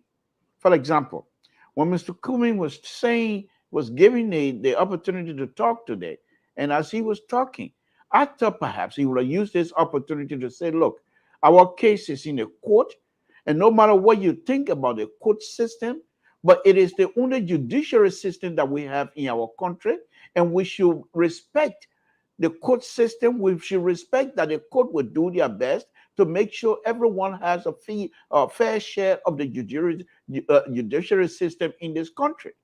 He didn't do that. He said, and I'm just paraphrasing, that the court was being utilized by the government. So if you put the court, which is the judiciary itself, and you put it with the executive, at a later date, we asking that question because obviously they're not going to take they're not going to take answers, questions. No. If they agree with me that particular statement was out of place, yeah, they can fix it another time. But most likely they're not going to agree with me. They're going to act just like the central right and not agree with me. But let me make this point, Mr. Soe. So now, instead, the judiciary system, which is another branch of government, you're going to lump it along with the executive and say that they are after you, an individual, a citizen of the Republic of Liberia. Let's remember, Mr. Cummings is not any kinds of government official, not yet. And if you think that the judiciary and the executive are coming after you, have a reason to say what he said today? Of course he does. Of course he does. What could possibly be that reason? One of the reasons, I mean, if you've been reading the press report and things like that, these are concerning situations for our country. And I'm not. Moreover, he's a political actor into Exactly, this whole thing. exactly. I agree with everything. So I mean, and the reason I'm asking is this shouldn't be strange to us. These are things that we see on a daily basis. And that's kind of politicians, even if they don't do it the right way, they will always, because they will be seen as a victim that the government is. I agree. I agree with you, Mr. Soe, that this is even here in the United States. You heard even Mike Gates, the representative from Florida. He's not even Donald Trump. They don't like me. They're trying to bully me. All kinds of stuff.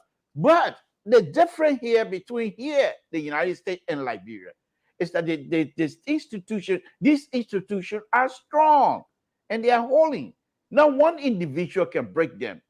In our country, the situation is a little bit different. Look what happened to Justice Jennings, what's his name? The associate justice. Look how he was removed. For us, for me, that was uncomfortable. And if a system that is strong, that man would not have been removed. He would have challenged. And in fact, when he went to the ECOWAS court, he won the case. So what I'm saying is, if Mr. Cummings, and I'm not going to beat him with that, they're most likely going to rectify that later on. That's fine with me. If they don't do that, that's fine with me. They would not rectify it. Okay, whatever, Central Right. Central Right, the liberal is speaking, please, if you don't mind. And you can go, and we know who you stand with. You stand with Alexander Cummings. We know that. What we say, you should come second to us. To us, you met us here.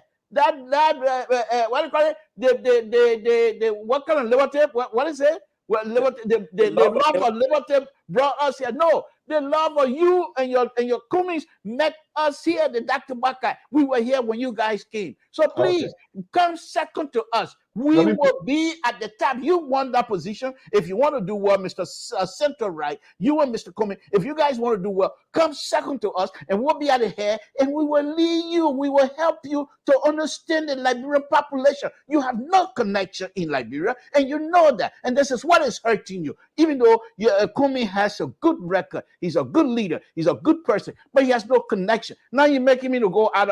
You did that purposely to knock me off my talking point. And Mr. Soe, I'm not done yet. Let me get back to my Mr. Soe, please. Let me get back to the Central Right. He did that intentionally, and you didn't stop him. He got me off of my talking point, and now I'm trying to find my footing. I got back my footing. Let me say this now.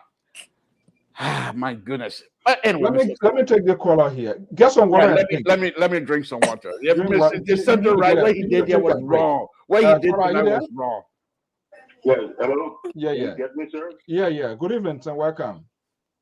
Well. Thank you, sir, for picking up. Anyway, Mr. Soe, this is my second number. But I'm Teddy Taylor Lion Yankon, calling from Fargo, North Dakota. The Lion himself. For CDC USA, North Dakota. Yeah, go ahead. Yes.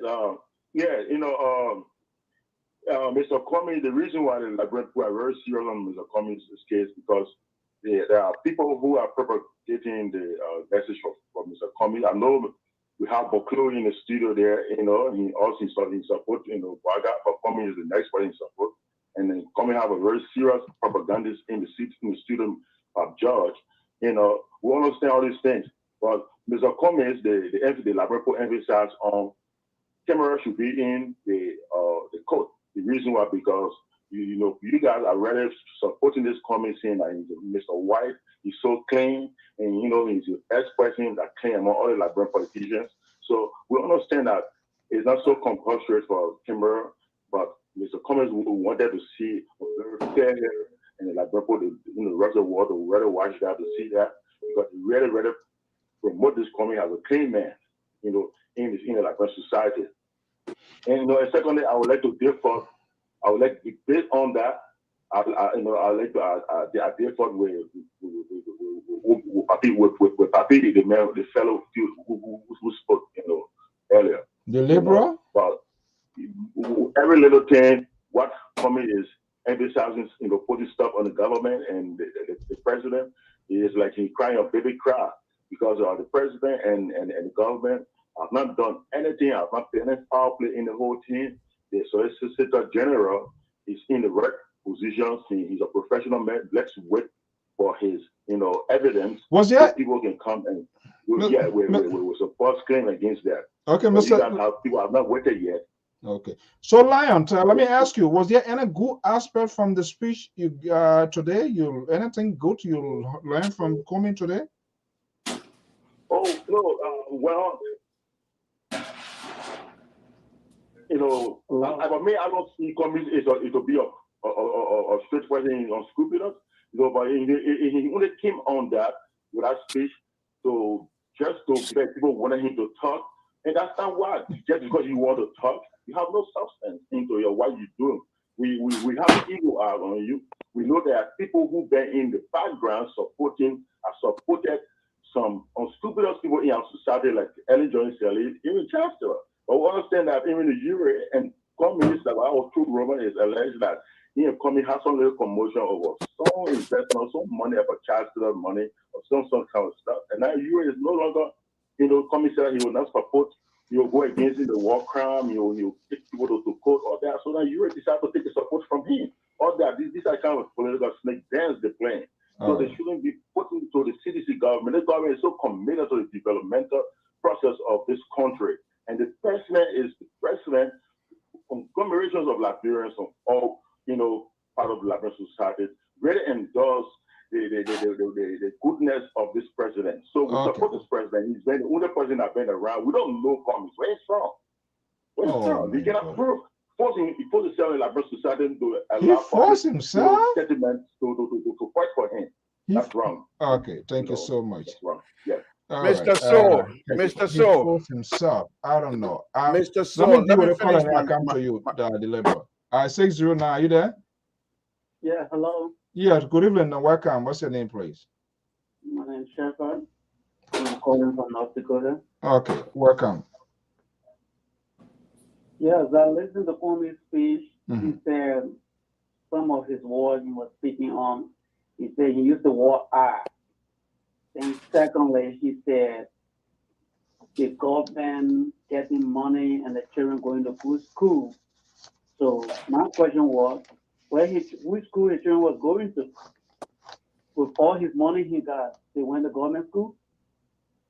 Coming all living like when he tried to criticize other people, then you must be willing to accept that your child went to government school or your child was among the common people.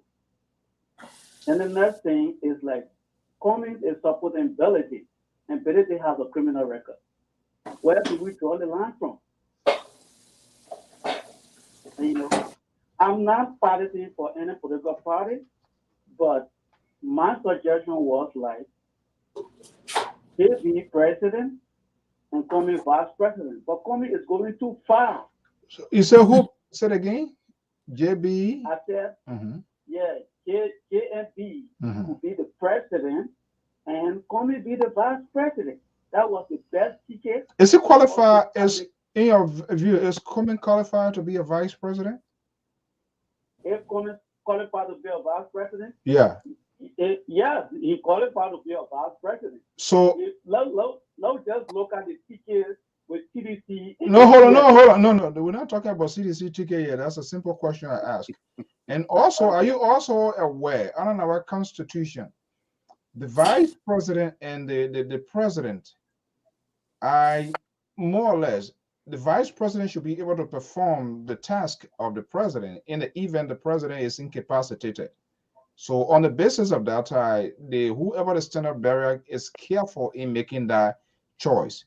So can he also perform the job of the president when the president is incapacitated? Yes, I guess he can try based on the president's performance. No, I'm not talking about the president. I mean, he now. You say you want him. So why I'm asking? Yes, for my point, I said let's. So why is your yardstick that you want him to be vice president? Okay. If he can't be president, why?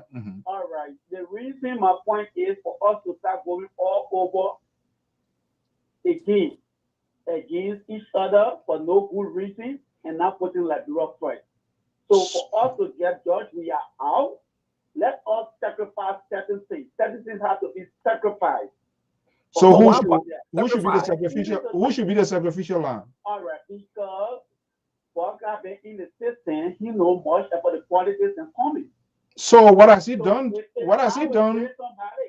Has he affected the system? He's been in the system. I say he boycott. You say he has been in the system. Has he affected the system? Yeah, if you're looking at job experience, he's better than coming on the job. Or look at job experience in America. Yeah, you look at job experience in your performance on the job. That's what makes you who you are.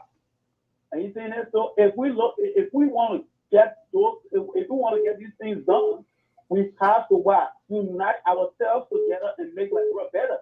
Okay. We can't be fighting among ourselves. How can that work?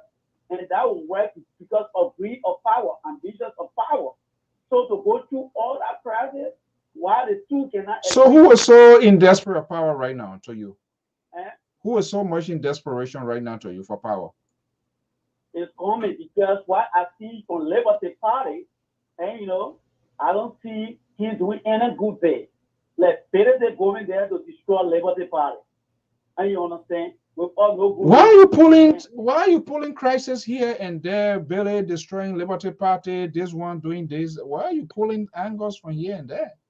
Because better to also unite Liberty Party, and there is a division in Liberty Party. How can we draw that line? How can we draw the line? And they are all what Yummy kind of on the road. Wow. Okay. Well, we allow people to express their view. Thank you so much. All right, thank you too. Okay. Hey, SK, welcome, my dear brother. So this is quite interesting. How people come to just make statements or draw conclusions, their opinions, their views, and see it as a fact. Mr. Soe, as I was saying earlier, and before I got thrown off my talking point by the center right, Kumi, besides the two but that I have, Kumi has a very, very wonderful day today. Kumi, you come back with a wonderful day, Mr. Soe, could you please shut that phone up because it's disturbing me. If your phone is disturbing us. No, people are calling to participate. Yeah, but let the people wait. And the liberal is on the floor. Let them wait. The liberal is on the floor. You can't be interrupting the liberal with your phone calls and things like that. You must be respectful to the liberal and his liberal views.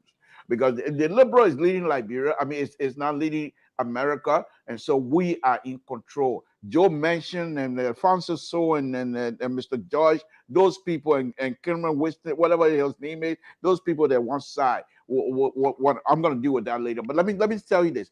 Kumi, people keep saying, oh, Kumi did this and what he did tonight was no. Kumi did not come across, from my view, Kumi did not come across tonight as being power hungry. If people read this thing, this is the same thing that got CDC mess. They got whooped over there in Mozzarella County because they refuse to see the light. They refuse to see the truth. The sedition are just like that. They're always putting their foot in their mouth.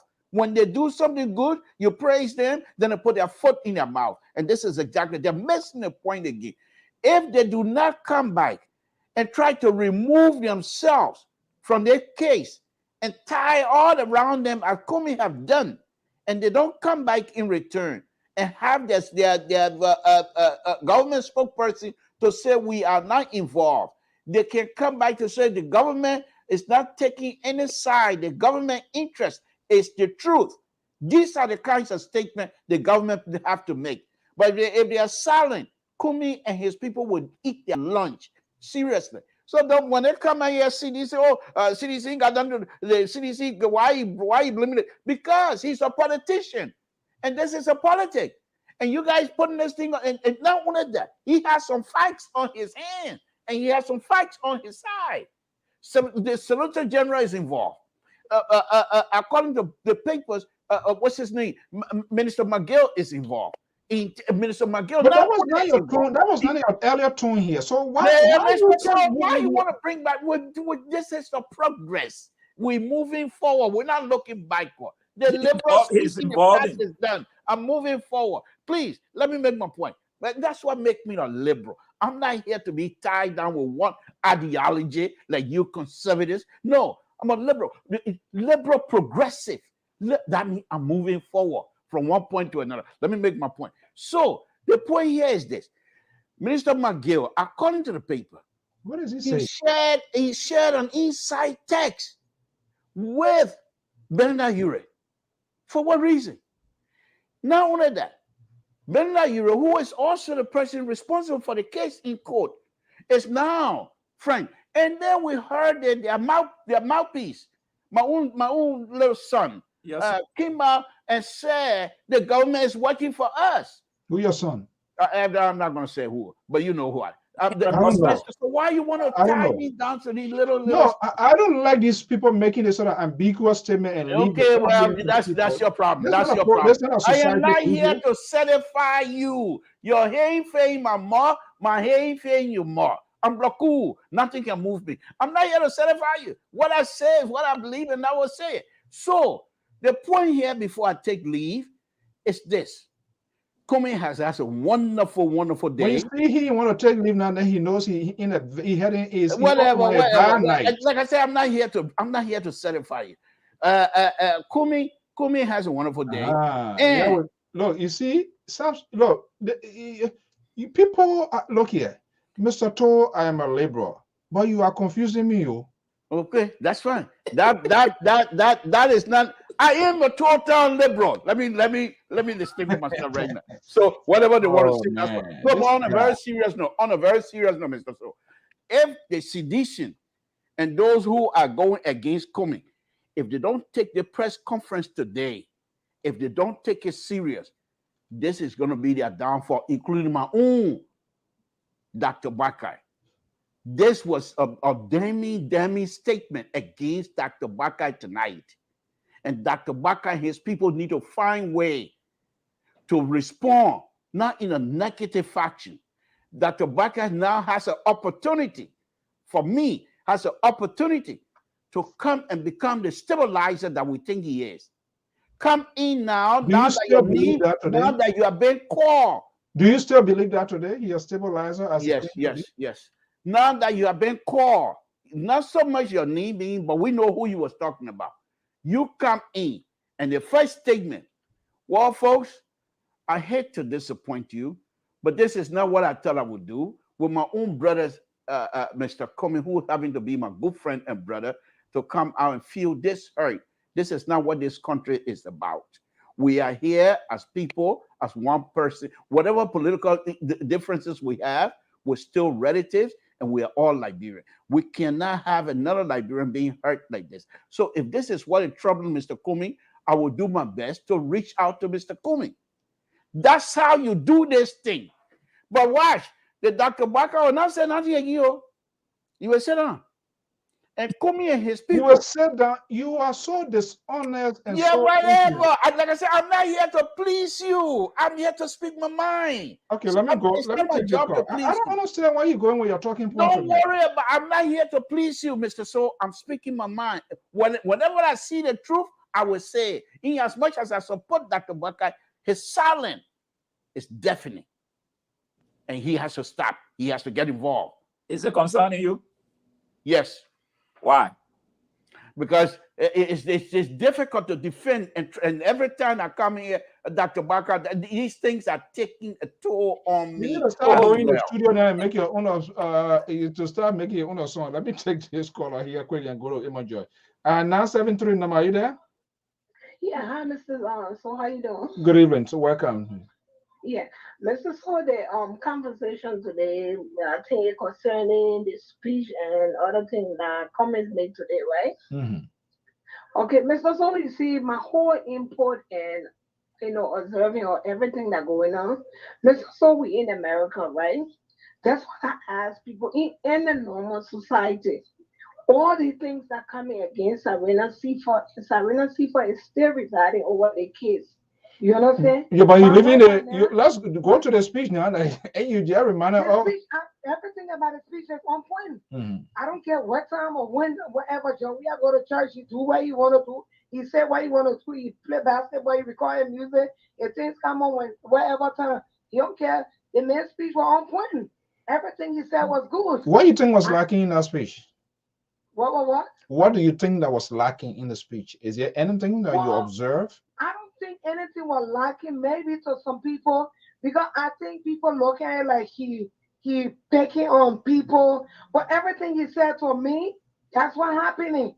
Because as a political person, they're trying to sideline him to pretend like they don't know, like they're causing problem to say, okay, to silence your voice. Because they know he gaining momentum right now. I don't think anything was lacking because he included everybody. He included Liberian people.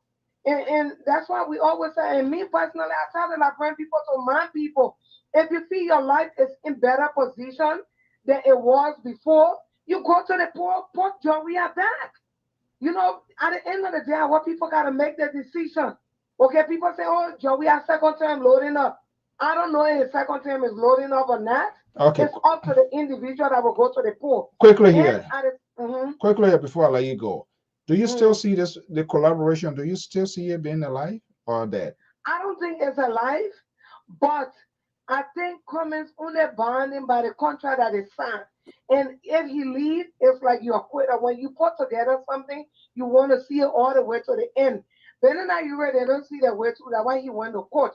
And with all the things that are going against the Solicitor General and the trusted minister spoke, the Solicitor General is supposed to recuse themselves of their case. First of all, there's no case. Somebody has to ask. He can't just excuse himself. It's like with the defendant have to say it to count. With every allegation on him. The allegations is not fair. No, the person of an interest in this case can file the motion, say, hey, because of XYZ statement, and file that and see whether the judge is going to ask. They don't use circumstantial evidence in court to say, okay, because the mayor said this, so we can conclude. Now it's left with the defendant to say, hey, yeah, what we are hearing, listen to this audio, listen to this information that we are gathering. Those are evidence you're going to put before the court, so the court does not dwell on circumstantial evidence. So it's going to be something factual. It's not going to be an abstract case, abstract thing you're going to make in the absence of presenting evidence before the judge, the honor the judge to say, look, these are things that we have. With this thing here coming from XYZ, with their involvement with XRC, we find it very difficult here of its independence in this case. And the judge is going to go through that. So, but if we sit there and just make a guess to say, okay, because he's being accused XYZ, I know accusation, it will always be there for the life of the loan, but the judge cannot dwell on that without anybody filing. I agree with you to a certain point, but at the same time, these two people, the judge and the Solicitor General, involved in so many things. I'm just telling you, being involved, they have to go through the JT. I understand. They have. We need this sort of verdict in the absence of court proceedings or public opinion or something. That's what we need to undo. When we want to put the justice system to test too, we have to go in there. I can't just come and say, oh, T is a criminal. T can steal. That's just an ambiguous statement. What proof do I have that she can steal? I must be able to present a case that a judge or the jury can go through to say, hey, how did you come up with this? But we don't usually do it. We end up handing down verdict in the absence of trial. Even to hosts, we all do that. And so when that happens, it's also undercut the investigation. It makes it very difficult. It gets people could be confused. However, we can talk about it. We can give our views, but our interpretation on the outside world is far different when it goes before the court. Because the court, they're going to be looking at so many things. They want to call so many things. And I strongly believe the request by the common folks right now, for which Serena Swift's taking a tactical retreat, that is a very extended counsel being provided, because it has never happened in the history of Benin. Why are they going to gather all of those things in? So that's a very, it's almost like 500,000 to 600,000 to get to process, to get the lawyer to pursue. So I strongly believe, what I do know, the Cumming folks, they are hiring a professional firm working with people in Liberia to put what they have put out here for Serena Seaforth or the case to say, okay, give her 5 days. I'm not sure whether after the 5 days what's going to happen, but we're going to wait and see. Mr. So at the same time, the very lawyer, the very Solicitor General, went on Spoon TV, said he had enough evidence, so okay, to prosecute this man. I understand. But now they asked him for 5 days. And at the same time, there's a tip that leaked out with Benina Urine praising Alexander Cummings for being a very, very good man, chairman of the CPP when he took over the chairmanship. You know what you need to do? Uh-uh. I think you need to volunteer your services on Cummings' defense team, because not just when they're saying that the court, not just the court, even if the court listen to Spoon TV, they're not going to just hear something and going to drag it. You who have the case, you got to make that point. You got to bring those stuff, including even the audio, whatever document you think you have for which it warrant the recusal of the Solicitor General. Neither am I saying things that he said because I say it right. He just ran ahead of his shadow. He needed to unzip his mouth, especially he's going to be, you can't be a referee and be a match commissioner and be at the same time be a player. No, you have to decide which way you want to go. But I think one more thing, if the justice minister came on and said, this man is not taking order from me. He's doing your own thing, a two justice system. Wouldn't it be allowing me to enter Liberia? Or because it's coming? I mean, like I said, I'm concluding in me, for me personally. I think the whole thing is politics. And what Cummings says today, some people say, oh, Council League will go in, he said it all the time. So don't mind that thing. What they call Tommy. Thank you so much. Let me go to my guy. Tommy or never, you are right with everything he said. And we need to stand up, because if we don't stand up, we'll do it to the next person. All right. Thank you so much. Tommy, people, they have their people who working on their strategy thing here. So, Pa George, the liberal, what I do know, I think I said here the last day on this whole thing here, there's a bottom line with this Alexander Cummings and that of Benina Ure. I'm waiting to see that memoir that is coming in with the information that we are getting. It's much deeper. I hope I have the if I have the opportunity to sit down with Cummings, Mr. Cummings again, probably he's going to be he can be the best person to tell us. But from what we know, the memoir that is coming up soon, it provides in-depth, a long history, not with this current Ure, but the way back Ure's and that of the Cummings. There's a long-standing history, and that bloodbath is still there. But when our memoir comes up, we don't want to jump ahead of it. When it comes up, we'll get to know.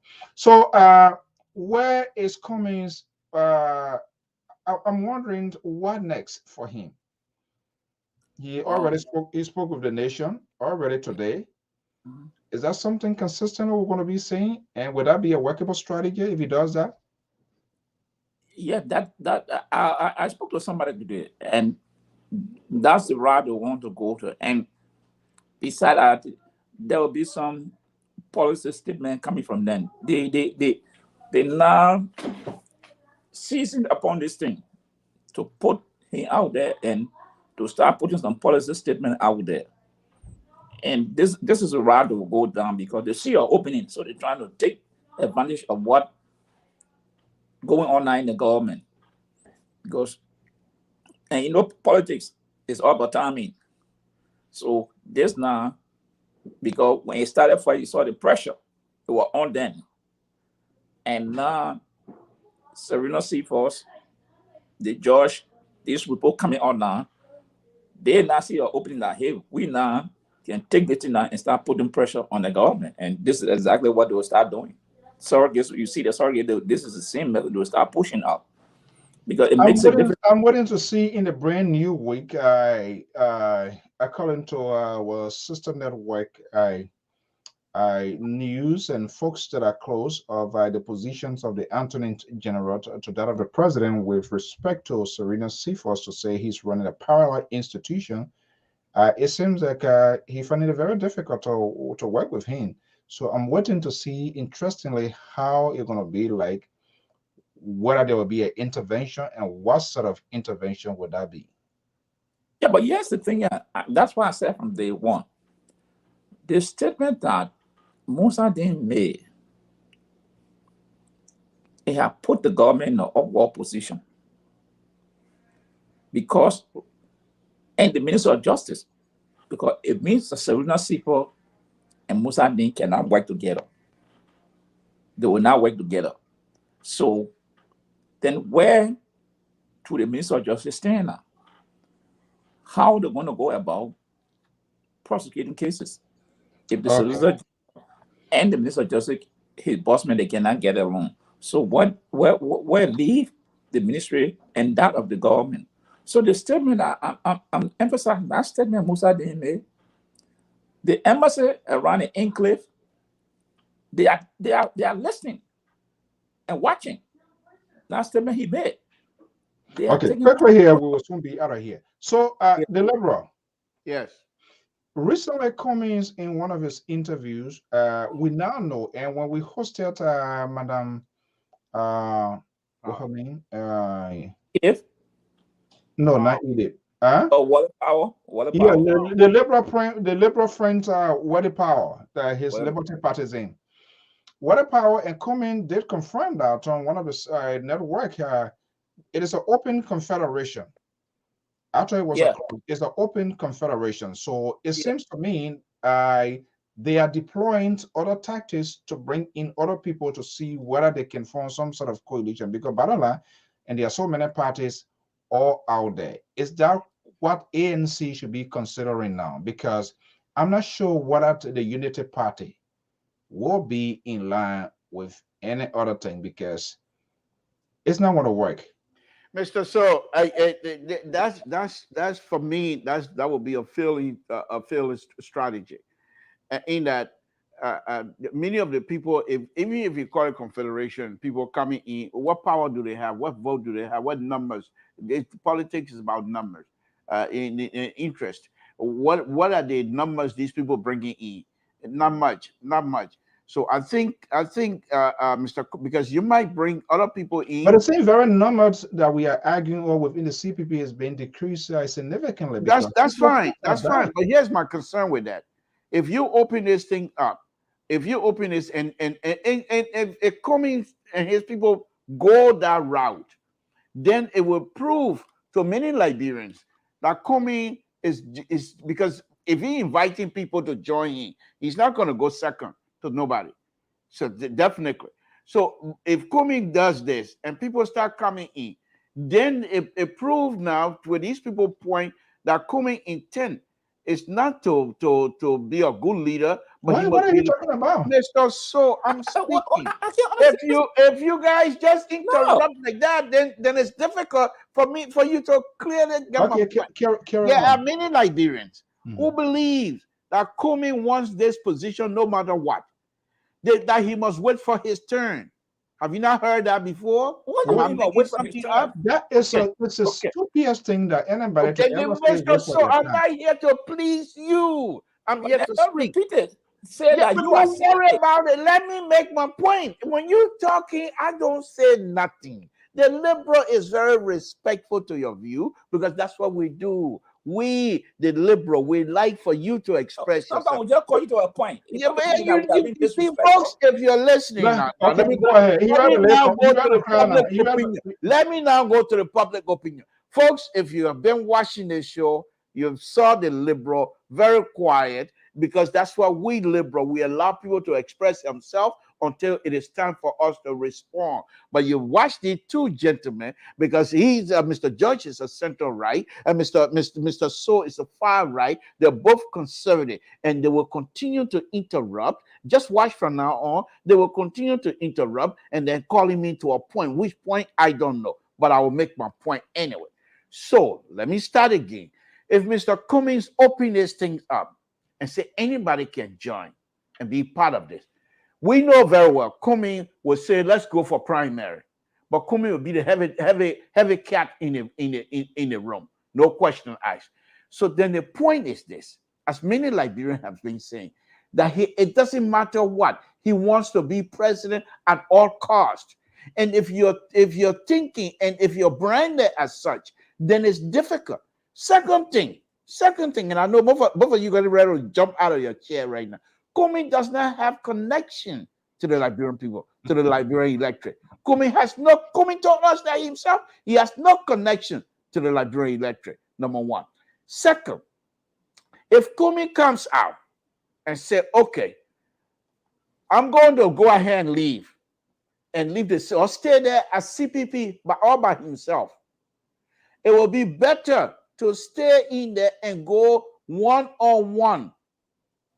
Go against Dr. Bakai, go against Dr. Weah, one-on-one. Kumi stands chance. Because if you bring other people in, most people... Who are other people? Which country are they coming from? Liberian. You bring other Liberians in your political thing, umbrella, whatever you want to call it. They're coming in with their own access baggages, things that perhaps you might not even understand. And then you will not take another time to formulate a working document. You will not take another time that you will not try to vet these people that are coming, and this time so they don't burn you as you are being burned right now. Because Kumi has learned. Okay? So you don't want people, Mr. Soe, I'm talking. Why is your picture up? You're not the one that's talking. Not me. I don't know. My goodness. My goodness. I mean, the bias on this network, it is unbelievable. Your hatred towards the liberal, it is unbelievable. You two are so much against this liberal, in my view. I'm talking and you put your pictures up. And folks, this is what I go through every day. I'm just putting out. I'm seeking public sentiment now on my side. Let me let you know right away. So, Mr. Soto, if Kumi takes this thing and go by himself, it will go a long way. Kumi, it's the same kind of mistake Dr. Weah made. Dr. Weah didn't need the senator from Bond County. Dr. Weah would have won the election without anybody. Are you sure? I know so. If Kumi go by himself and not bring in any other person, the Liberian people will sympathize with him more than bringing in people that perhaps Liberian people that have no interest in. That would be my take on that. So, but Boakai, Joseph Boakai depends on you to be his mouthpiece. They are sorry for him. Because your political argument, that sort of maneuver age, say, where you come from with all your stuff you just gathering and they're not even connecting. The confederation, the thing is not let me see who's this person here. Oh, let me pick the one here. Then by 10 something you're going to be going on here. Let's see here. Let's few people what I want to say. 603, are you there? Hello. Yeah, good evening. What's your name and where are you calling from? Yeah, my name is Mohammed Donzo, calling from Boston, Massachusetts. Mr. Donzo, welcome. You're here to sympathize with your liberal because Boston, then California is in liberal group. Are you one of the liberal or supporter of the liberal? I'm a liberal, but disagree with my big brother right there. I just asked that question. Go ahead. Yeah, with regard to ANC seeking another alliance with other political parties. Hello? Yeah, we're listening. Yeah. I think with regard to ANC seeking alliance with political party to win Joe Weah is a great strategy. Even by the way, the CDC that we even think that he will have a free ride. Let us remember that CDC won because of coalition, and the coalition is CDC is still hanging. The Jua group, we don't know yet. So if even we understand the CPP right now is very chaotic, but if ANC can have a chance to have those little political parties on their number, election is about number. I think they're adding up their number. Right. It will not be a post strategy. That's just my opinion. Right. I could be wrong, but I think election is about number. Yeah. And the liberals, they're wrong. Who then you talking about if you bring in other people? Where are they coming from? Are they coming from Burkina Faso or Mali? They are political parties being commissioned or validated by the National Election Commission to participate. And this is why you say you're liberal, but your liberal ideas are so extreme, like those break by win type of way of doing stuff. You talk about bring in other people. You say you're liberal, and you are alienating a greater segment of the Liberian voters, people who also register and been certified by the National Election Commission, bringing in and making the confederations or coming to form alliances, and then you say there are other people, so he should stay by himself. Is that the kind of Mr. Soe, I'm not here to please you. Thank you so much, my man. Your hair ain't fame my more. I'm not here to please you. These are my boys. Braga and the LP, Braga and the ALP can find collaboration. I'm just speaking, Mr. Right. Don't I they cannot go in another direction. Braga and the LP, they decided to walk away from the collaboration. So if somebody's team and can bring other Liberians in where they can work together. Where will you call it? Will you call it CPP or what will you call it? Because that's it. Kwame is not walking away from the CPP. It's Joseph Boakai. You still believe CPP still PP should exist in the first place? You still believe that? Oh, me? You? Well, of course. Kwame says CPP is a baby. I'm not talking to Kwame, I'm talking to you. So do you think? Yes. What are Dr. And please don't refer to the next president of the Republic of Liberia as Dr. Baka. Please. This is an intellectual platform. We can't come in here and start calling honorable Dr. Baka. But what's the difference? He's honorable man. He's ambassador. He's doctor. No, that's not good enough. That's not good enough. That's not good enough. Dr. Baka. That's for you. If I say honorable Baka, that's that's not good enough. That's not good enough. That's Dr. for Baka. Honorable Baka. But let me make this point. The fact that Dr. Baka, if they leave, it will not boast well for his character.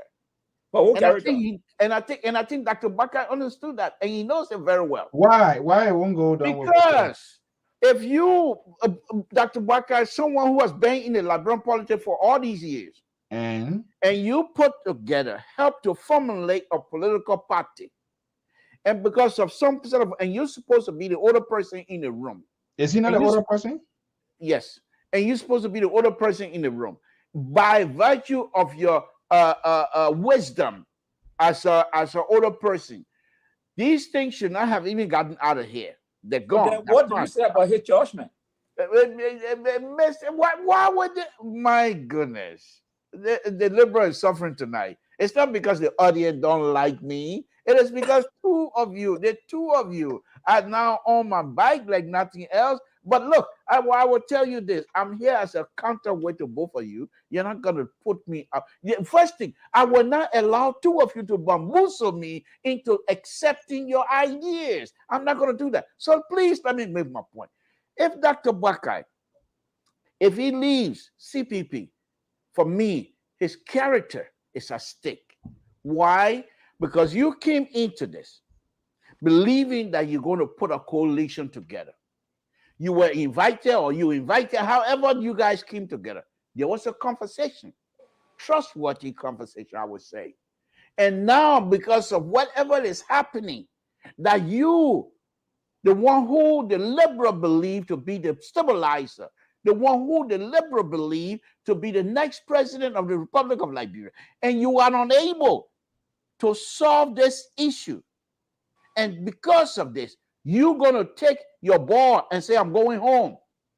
Then I also, just like I questioned Honorable Cummings' leadership ability the last time, then I also question Dr. Baker's leadership ability as well. Because this is a time, especially in these kinds of times. Are you getting to the point to question his leadership ability? Not quite yet. Not yet. But I'm making my point. So when are you going to get there? Why would you try to force me to make a statement? What is this? Am I on trial? No, it's a conversation. No, but you cannot have an intellectual conversation as though I'm on trial. No, I'm not on trial. Even if I was on trial, who's the judge? No, you two to be my judge, to be the liberal judge. Our audience listen to us, and but you don't ask a question as though I'm on trial. No, let me make his point. You made us so if Dr. Baker is unable to get this and say I'm packing up and leaving, I will question his leadership ability. One thing. Second, On a very serious note, if Dr. Bakar and the rest of the people leaves and Honorable Comey decide to stay, it's a check mark for Honorable Comey to say, look how rocky these things are. Look how rocky we were. I stayed. They left. And the interest of the CPP is still there. The formulation, the reason why CPP was formed, that political interest to save Liberia, that political interest doesn't come and go with Dr. Bakar. It's an ideas that were put together by the group of these people. And if Comey stays in, Comey will ride the ship of that political idea, and nobody will blame him for that.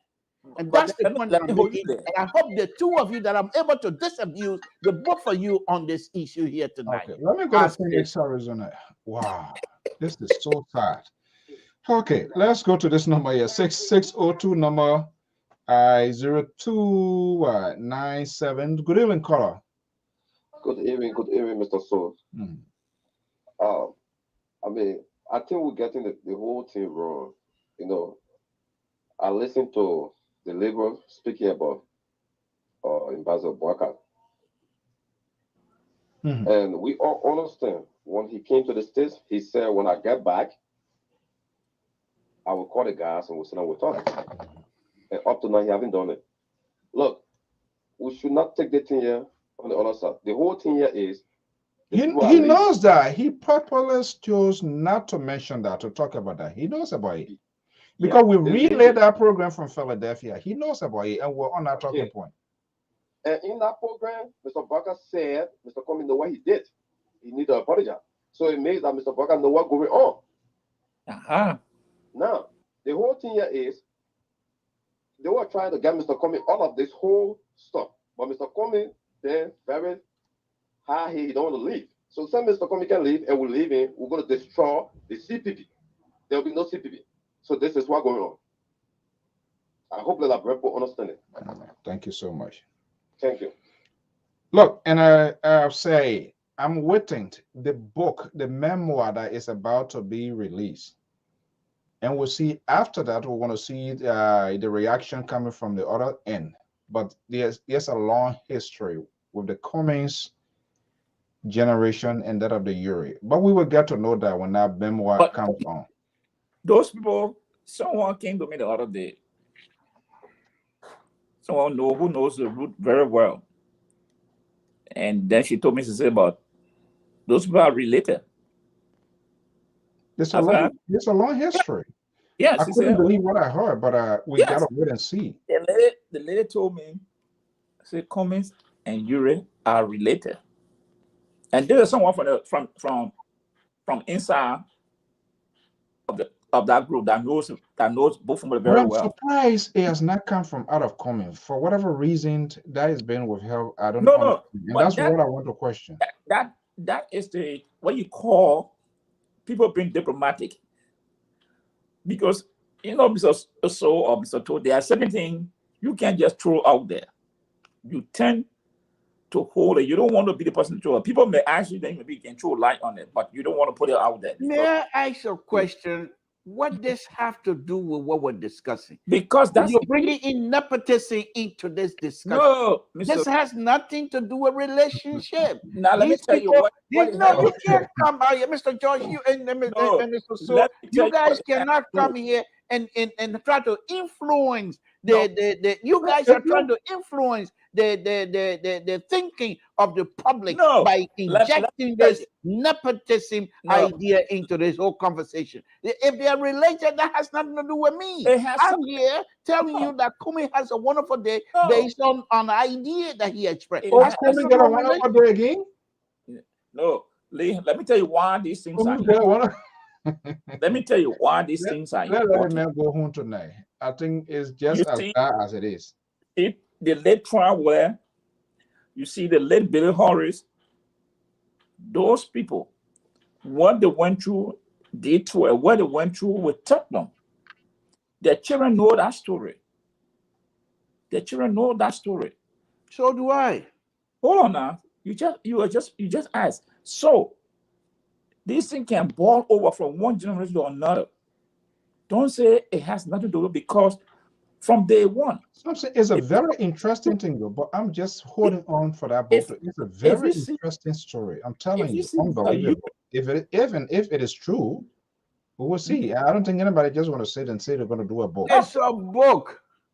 It's a book. A book that is written from someone else's memory. A book that is written from somebody else's research. You don't believe it. No, let me make my point. Until the book comes out, what have you? We're here tonight to discuss the comment and the press conference. But what we are saying, there are root causes that we don't know. Are you a psychiatrist? Are you a medical doctor, psychiatrist, or something to go into root causes and what have you done? I'm not a psychiatrist. Mr. Soe, are you one of those medical professionals now? You go into root causes and things. Mr. Soe, look, let me just tell both of you right now again. Here is what I'm going to tell you. The old man is whatever we're discussing, that's what I have interest in. I don't have no interest in crew survey. Also, you don't find connection. No, Mr. Soe, let me finish my point. Let me finish my point. I have no interest in what happened in crew survey. I have no interest in what happened in one of those Concord settlement. That's not my interest. That's not my interest. My interest is what happened now. Are these people able to leave my country and help the Republic of Liberia? You're missing the point. You're missing the point. Yeah, it's the thing. You said you don't have interest in what happened in Carisburg. Because you don't have interest in this one is paying over to the CPP, and which is a political institution, and that's why. Right. When you're speaking about Carisburg, then I turn around and say Carisburg make me sick, because when I was little, coming from Grand Gita County, Carisburg, they used to have a nasty behavior in Carisburg. When you come, they put everybody down from the car and make you guys sit down somewhere where they go through and ask you for your parent for hot taxes and what have you. So please don't mention Carisburg to me right now. But that Carisburg, one of your supporters coming from Benin, you're from Carisburg. And let me add to your story. Okay, look, we're told let's go at night. They used to release people from jail in Carisburg. Okay, so let's the Liberal, on a serious note, what is the way forward here? Who needs to cave in? The case is already before the court. I don't see anybody calling for withdrawal. And I say, Banana, you are going to insist at the end of the day, no matter what, at the end of the day, everybody tries to prove supremacy to say they are on the right side of the history. I won't be surprised when this case goes as far to the Supreme Court. It would definitely when the decision is handed down. What do they need to do now? Mr. Soe, coming, and you made a point. Joseph Boyka is a former sitting vice president in a collaboration. We questioned George Weah and other stuff here. He made a public statement here when he took over upon his return. We talked there here the other day. And you know, when we are having this conversation, even when they are talking as a politicians, the electors and the Liberian people also pay key attention that when he gets back, he will do everything possibly he can.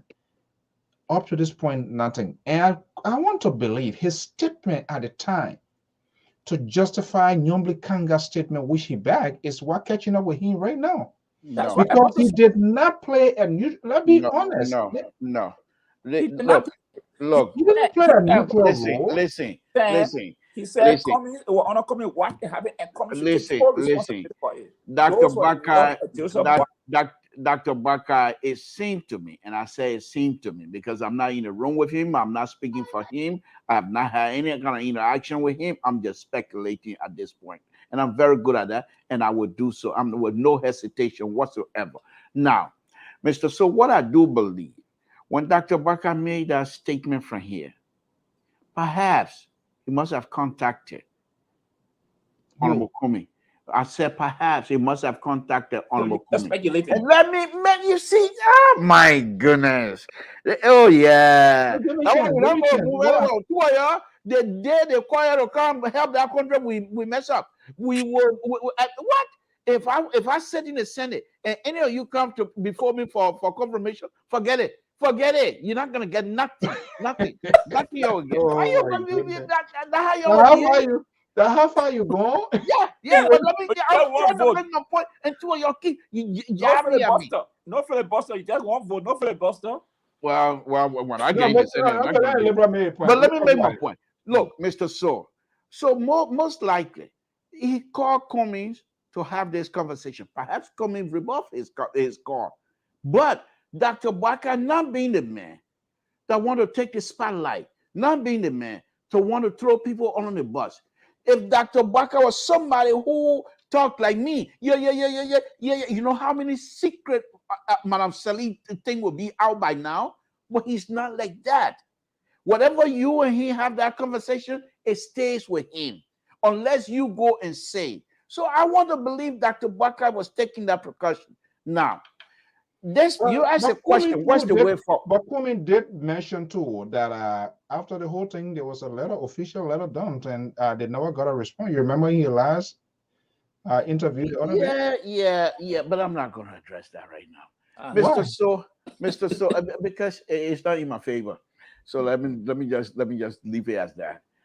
I tell you the truth. I don't hide anything. If nothing is in my favor, why would I want you to let you hang me? But let me make this statement.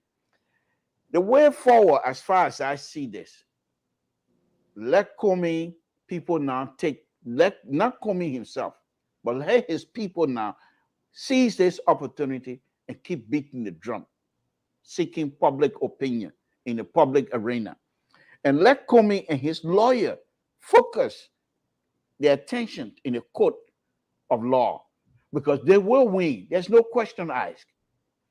With those two sides coming together and helping each other out, there's no way Comey going to be the loser in this thing.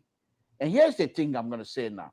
In as much as I support Dr. Barker, this case, if they are not careful, this is the case that will put Comey in the executive mansion. Oh Lord. Yes. I'm saying this. And the reason I'm saying this is this, Mr. Soe. And you know that, Mr. Soe. You yourself have some story to tell about your own stuff. There are many Liberians, even during the war, where people will come. No, you can't do that to the man. He's not part of it. People will come and defend you, even if they don't know you. That's in us. That's our spirit. And for people to see that Comey is being pushed around like this, they don't like that. That would generate sympathy for Cummings. And if Comey plays his card well, he will win whatever position he's seeking for.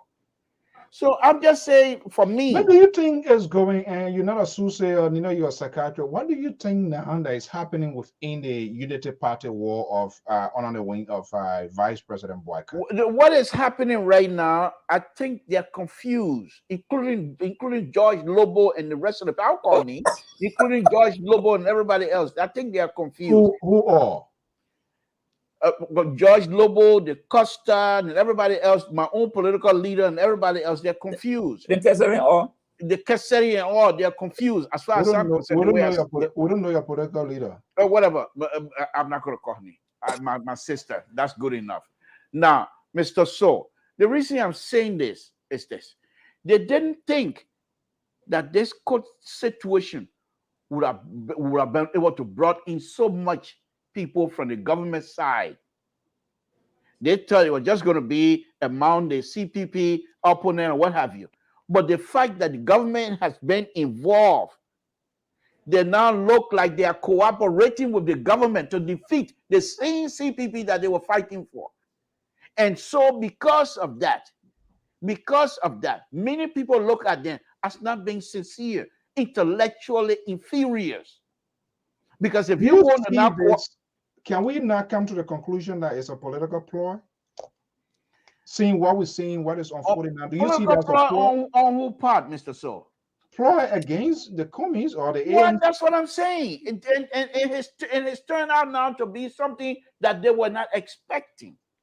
If they knew that this thing was going, if the government was going to be involved in as much that they are now, I don't think they would have taken this route. They were hoping, and that's why they were all anxious to take picture with Comey sitting on the prisoner bench.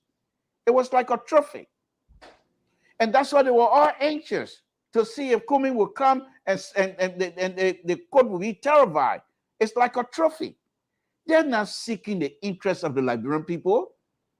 However, I think this thing has turned out against them so much that they themselves now, they're confused. And they're hoping to find a way forward out of this. Well, either way they turn, the only thing now that will save them and their character is to be truthful for once and admit their mistake and publicly apologize to Honorable Comey. I said that the last time, I'm saying it again. In Liberia, I'm not taking back seat to anybody on that one. Having said that, the boy is still out in there. Comey goes second to Dr. Baka. Dr. Baka go first, and the case for Dr. Weah is over. But Josh, what's your final statement? The silence of Joe Buckeye.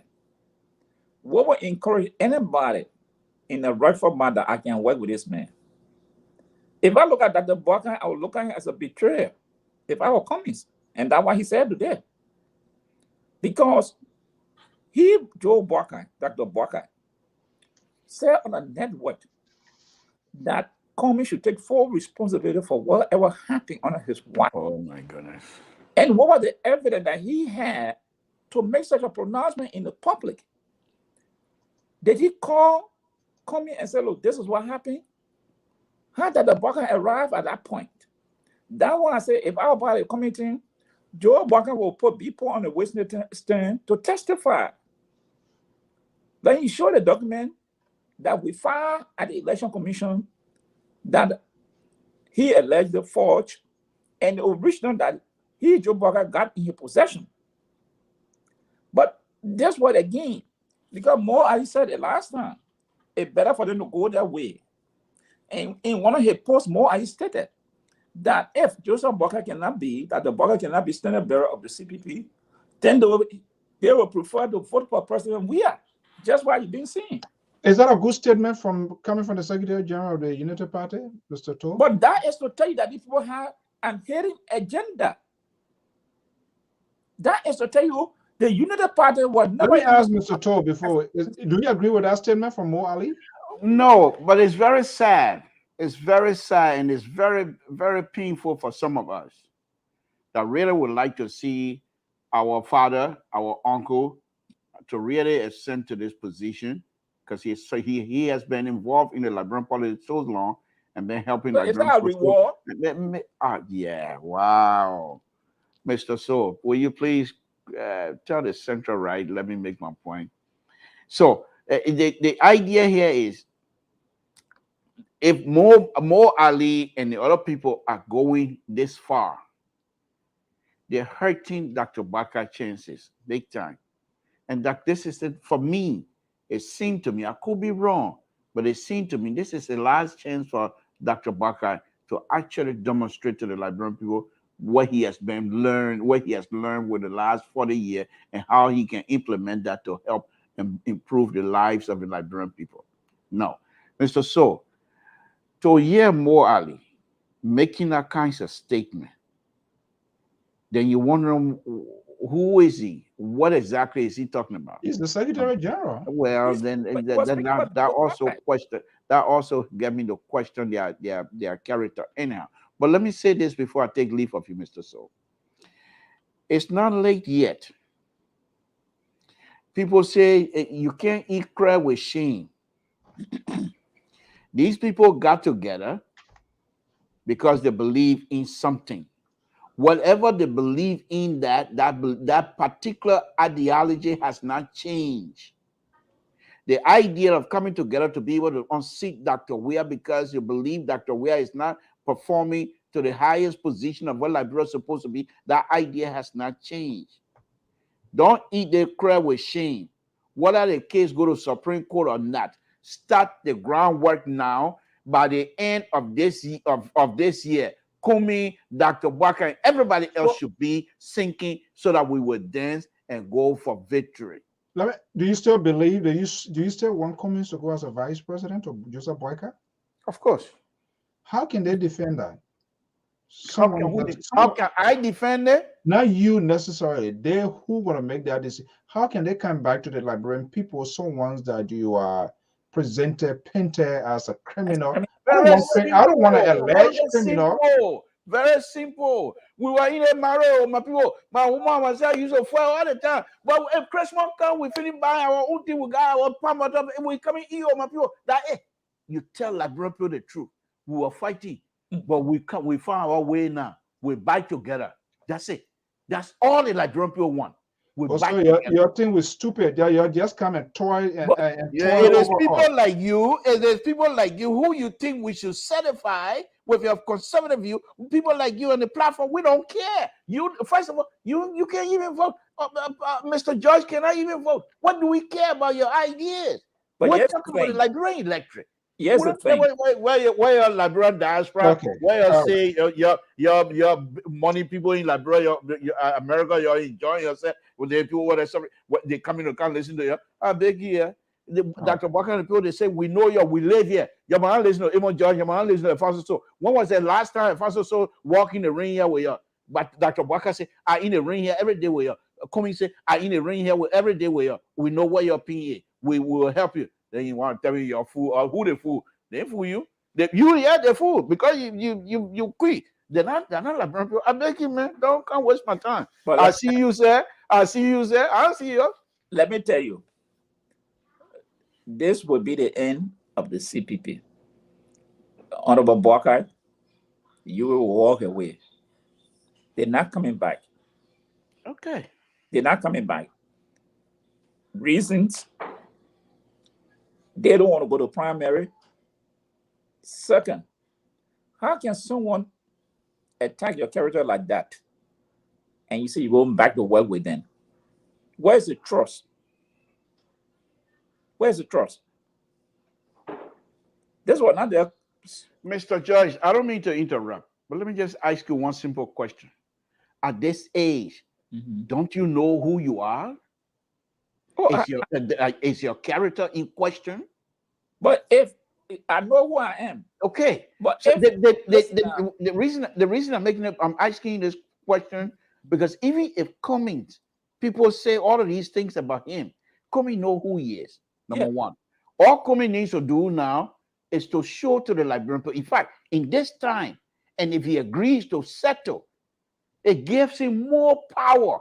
Even if he goes vice president, he will be more than a president. Look, Liberians, politicians, most of them, they do not have that political tolerance. It's not like what I want to tell you. I agree for a long time that the water is being poisoned. I agree. What is poisoned? That's it. You can't drink it. You drink it, you are dead, man. You dead. So this thing being caught, it's just a conversation we are having. That's all. They make it clear. They say the water is being poisoned. Nobody said anything. Nobody was curious to know who poisoned the water and why that water was poisoned. Your four came together, and all of a sudden we hear say the water is being poisoned. This cannot hold, and nobody asked a question why. Gentlemen, I want to let me ask you this, Mr. So, what are we doing tomorrow for the Martin Luther King birthday celebration all over the world? What LPR is planning to do tomorrow? Call on CPP. Call on Joseph Boyka, call on Ellis Cummings, call on Benana Ure, call on your political leader who names you refuse to call, Nyomdi Kanga Lauren. Liberia is watching them. Liberia is watching them. They need to return to base. Okay, that I can do. You know me, I got big mouth. I can do that. Yeah. Well, let's see on the date for tomorrow. Let's see what it looks like. You know. Let's see. These people, they are already gone through their elaborations, their cause. The price was huge. People sacrificed. They paid the pain. No pain, no gain. That's why Muammar Gaddafi said there's no successful revolution without a bloodshed. And that comes with the advocacy. But our people, they don't want it. No. They don't want it that way. And we're just having conversation. And that's what is very painful in this whole saga here. People die that were not needlessly, people die.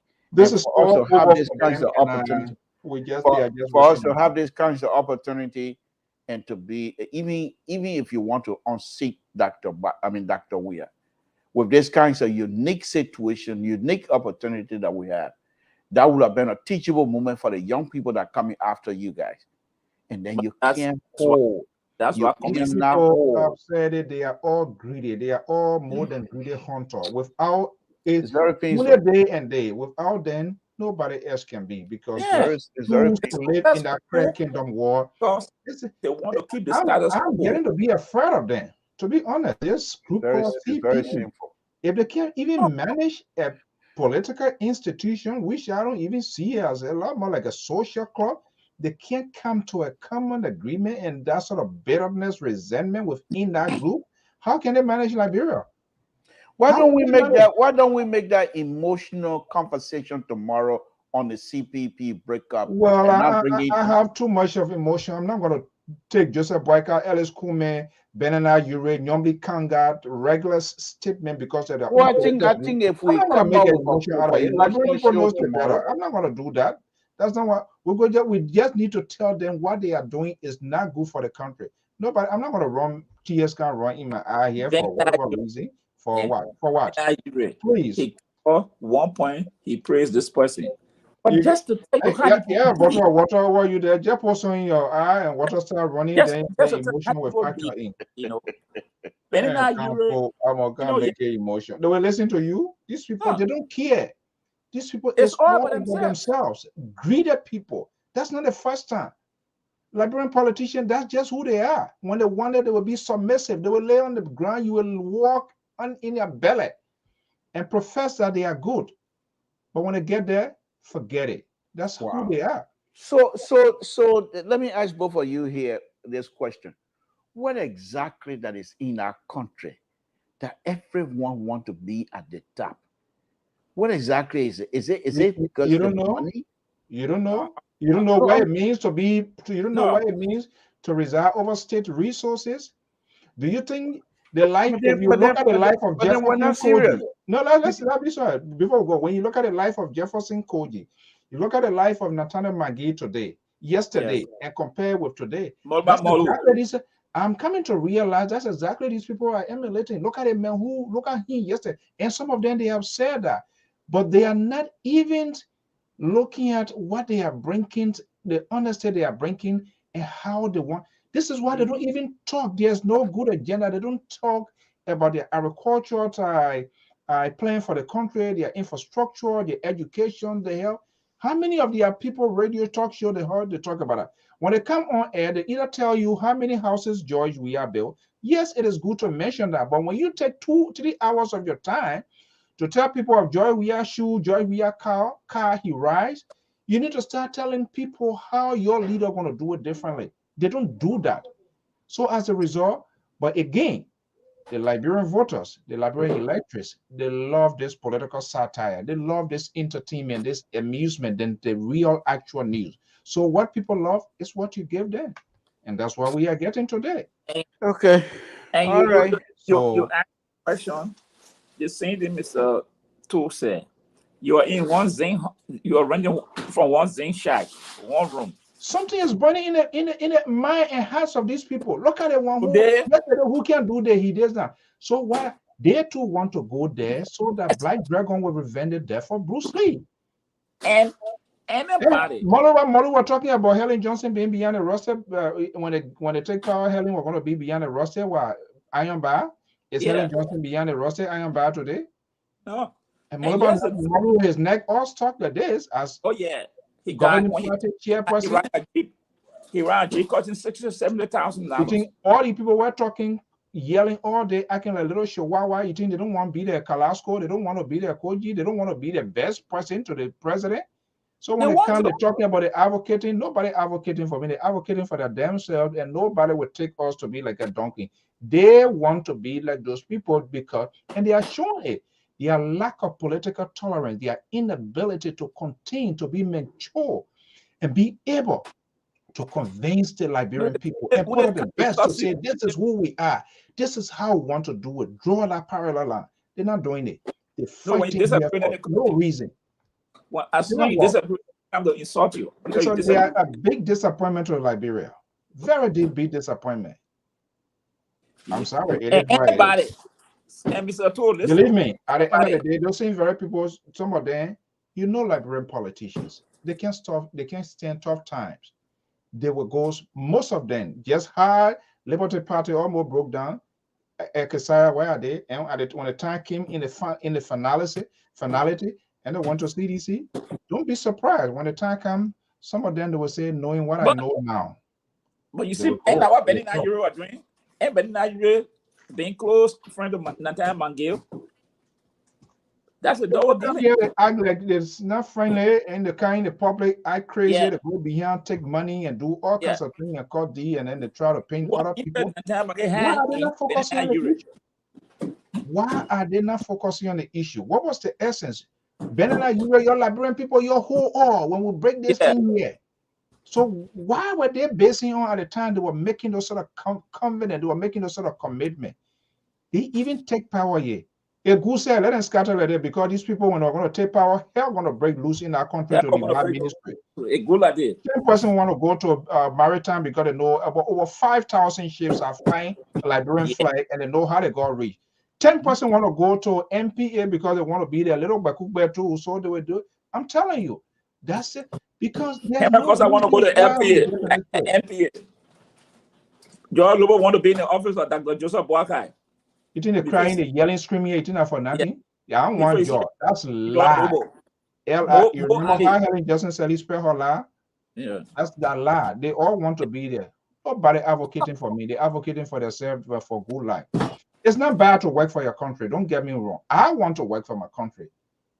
But the behavior of these people, it is bad to exploit the country. The behavior of these people does not in any way suggest that they are even serious. Sit and insult all day. Is that how you want to? You make even the international community afraid. How can they do business with you? One lie you saw Bobby Wine from Uganda, little young man from the ghetto became a parliament and sit down and hear him insulting. One lie you saw our opposition to really get into the outside world, sitting down with CBS, sitting down with NBC, sitting down with Fox News, sitting down with CNN, and talks about what Liberia needs. When you saw them say this so leader visited ECOWAS community, the EU and all of that commission taking a tour to explain the plight, the desperation, what Liberia needs for reconstruction. When you saw them? Go play basketball. They don't do it. They're behaving the same way the government is behaving. Lack of political tolerance. All the lawmakers, they can't talk. Nobody even calls one person one day, say, let's have a lunch. This is my idea. For God's sake, we see here, even Mitch McConnell, sometimes Nancy Pelosi, they were me. When you ever heard Joseph and Darius Delon or Nyombi Kanga and Tom Fala for them to sit down? It's all about themselves. You sit down here, you want to be talking about them, boika. You know what we're here for? You need to stop that. You need to call these people, they are dishonest. It's all about themselves. They are all greedy, no exception. No need of them being George Weah. They will be even worse than George Weah because they will build their own duplexes because they are not setting no example for us to even to see that they are honest. See what they are doing among themselves. Some of them, they all building a retirement home, building schools. Then when they say they're doing development, but building all a large school for themselves. So where is the Rehabilitation Commission? Everybody get rehabilitation. You know what it means to say? Where are the psychiatrists? Where are the clinicians? When they collect bare box mattresses from here and send it and put people, children there and buy Tylenol over the counter, then they say they get rehabilitation. You think they have to rehabilitate people? Where are the counselors? They're supposed to work as a national government. What are you for or against? Where are you going to put these children that will not return back to the street? What you got to put them after rehabilitation? Where's the institution that would take care of these children? I have my own way. I'm going to pull Liberian crest lace and maybe Jeff Bessel by and let people go sit down. Because all of those people, they're not all serious. No, let's be honest. Sometimes it's just hurtful. The behavior of these people. So it's not a one-sided. Government, there are three branches of government. Look at it. The first branch of government. They don't agree on anything. They don't sit and talk. It's all day about name calling. Let's be honest. We here. If I can't coordinate with you, he can coordinate. We can sit and share ideas. Do you think we're going to make progress? Do you think we can come to a consensus in doing something? I must be able to persuade you. You must be able to bring me your point. If I have an idea, I send it to you. Mr. Tor, even though you are seditions or you're Liberty Party president, I'm from Unity Party, this is the bill that I want to put forward. I need your support. Review it. Let me get your input. If there's anything that I can tweet in that bill, we can work together with it. In fact, this weekend, let's meet to so resort and have a conversation before we can do it and see who we can bring on board. You ever saw our Liberian politicians? They ever did that? No. That would be a stressor, because by the time the other group see you, they will say you're a seller. So the political atmosphere in Liberia is very toxic. Yeah, because it's just crazy. And I'm telling you, if you want to be nasty and ugly after this whole thing, it doesn't matter who wins it, because they have planted this in the minds of their supporter. The idea to blackmail, to demonize people, that's the best way to get to state power. So believe me, when it works for CDC yesterday, other group going to come, they're going to have their own generation, they're going to work for them. Gentlemen, I gotta go. It's 10:29 p.m. Liberal, go think about it. Okay? Go think about it. Some of y'all who are hardcore supporter, you need to tell your people. Well, I just asked one simple question. I've been looking at it. The simple questions have to give triplets answers. It took two of you 20 minutes in your response. And I thought that was very interesting. I will clip this last portion, because I think this last portion of between you and Mr. George, I think it has done so much tremendous job in terms of ideas and what it is that we're facing in our country, that I took this one simple question to bring this out of you guys. I think I've done a wonderful job here tonight. I appreciate myself to make sure, because there's no talking point here. I think what you and Mr. George were saying, these are things that was coming straight from the heart.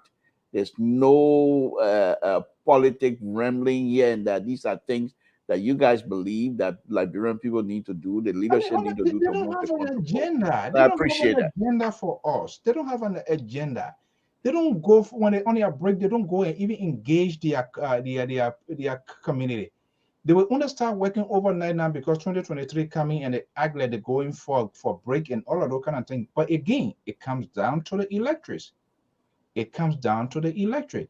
When it happens here, electorate punish these people. They don't make noise. They don't cause. They go to the pool and tell them, say, you're not going back there because you didn't do anything. But unlike Liberia, it's different. If you don't get people hand out to, they can give you a. So they are playing with the game. Gentlemen, thank you so much for being here. Thank you. We'll be back. Yeah. And good night. Good night. All right.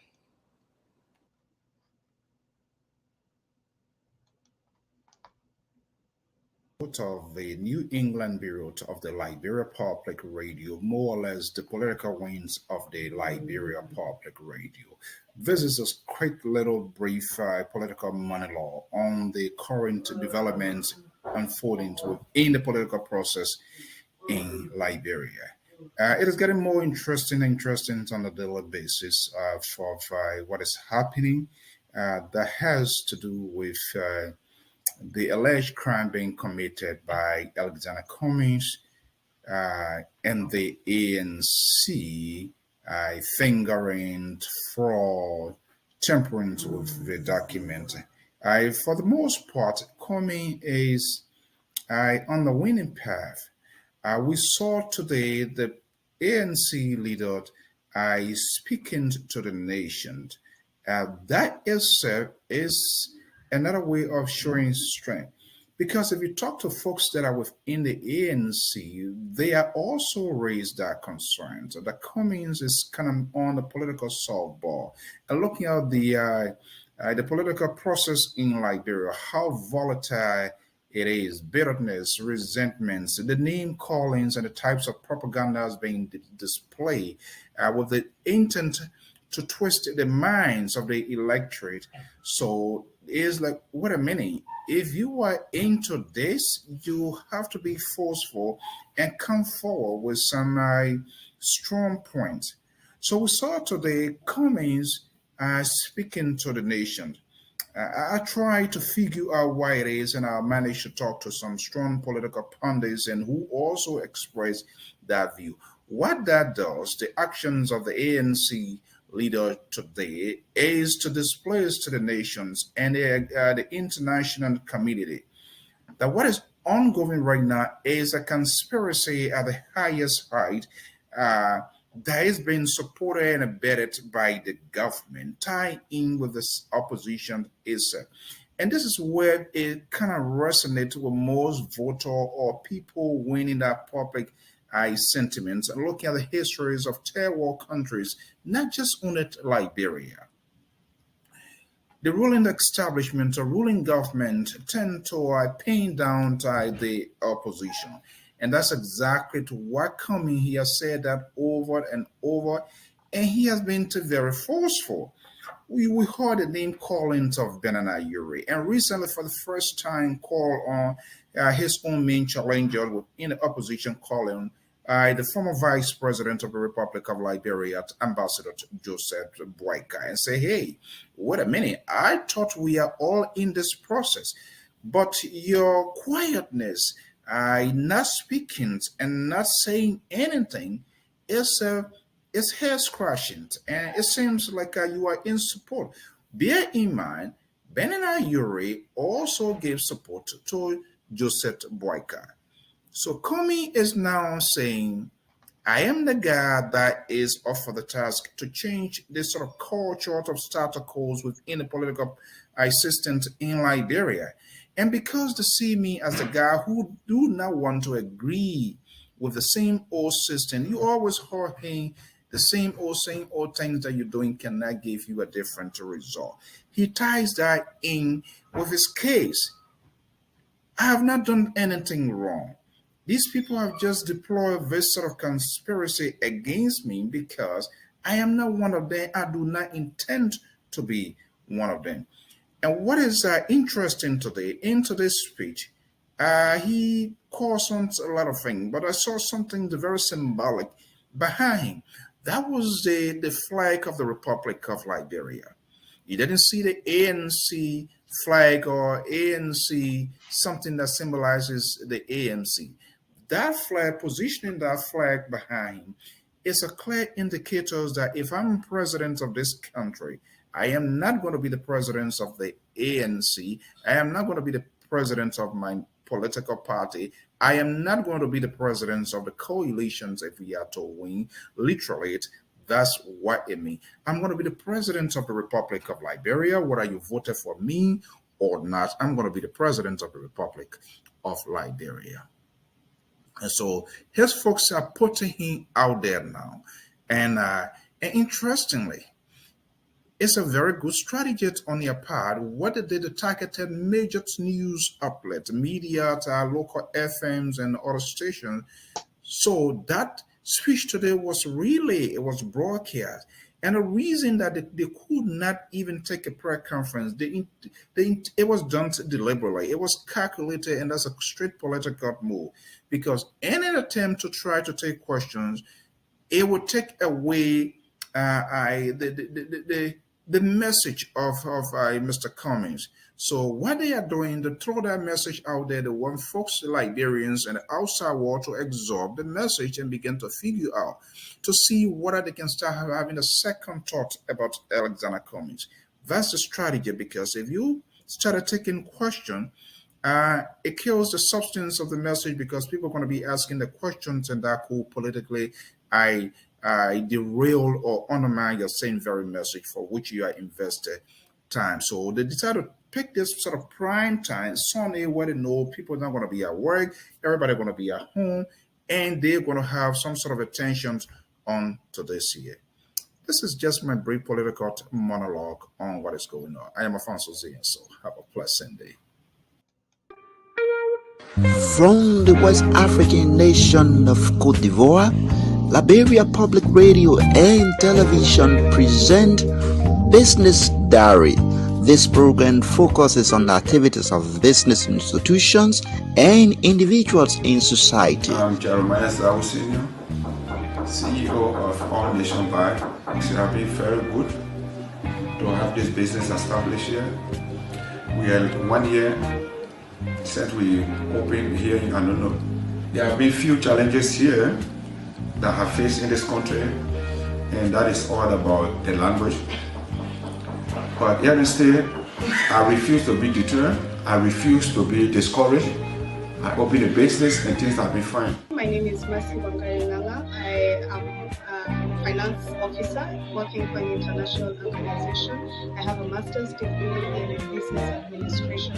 So today I'd like to take the opportunity to talk to you about the COVID pandemic and how it has affected the business sector in terms of me working in an organization, an international organization. Don't miss out.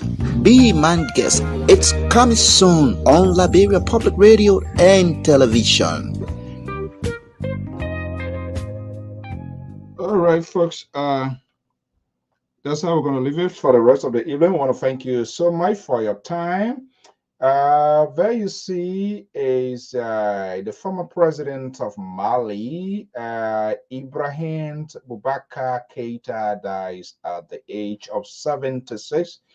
According to France International, the president that today in his hometown in Bamako, Mali. That's a former president of Mali. To remember, he was ousted in a military coup years ago. Former President Ibrahim Boubacar Keïta dies at the age of 76. That's how we're going to end today's broadcast. I'm Alphonso Zean Soe of the Liberia Public Radio and LPR TV. We want to thank you so much for your time and your evening with us. Don't hesitate to send your comments, your suggestions as to how we can enhance quality broadcasting. Any comments and suggestions, I will go back. We will read it. Your views and opinions are always welcome. However, we urge that is be done in a civil context for us to give proper discussion for the good of our country. And if you also willing to share some time with us here to be a contributor, anytime let us know. Not just only politics, there are a lot of good other things happening in other places that we need to talk about. And there you see they're coming soon. Business Direct will be coming soon on LPR through our Abidjan correspondent. Liberians engaging wide range of businesses. Those are stories we need to be picking up instead of by wasting time on these politicians who are just so dishonest. If not all, for most of them, who are just so dishonest. So we're going to be looking all out there for news, making headlines, and people. There are some real lifetime story needs to be told. I must call these people the opportunity to share their stories, to tell us their narrative as well. Business Diaries are going to focus on businesses, Liberian businesses based in the West African state of Cote d'Ivoire, Abidjan. They're going to be coming soon by our Abidjan correspondent, Ben. Ben is working on that, and very shortly we're going to be seeing some images coming from like Cote d'Ivoire. There are a lot of people that they are settled, making life. You can live anywhere.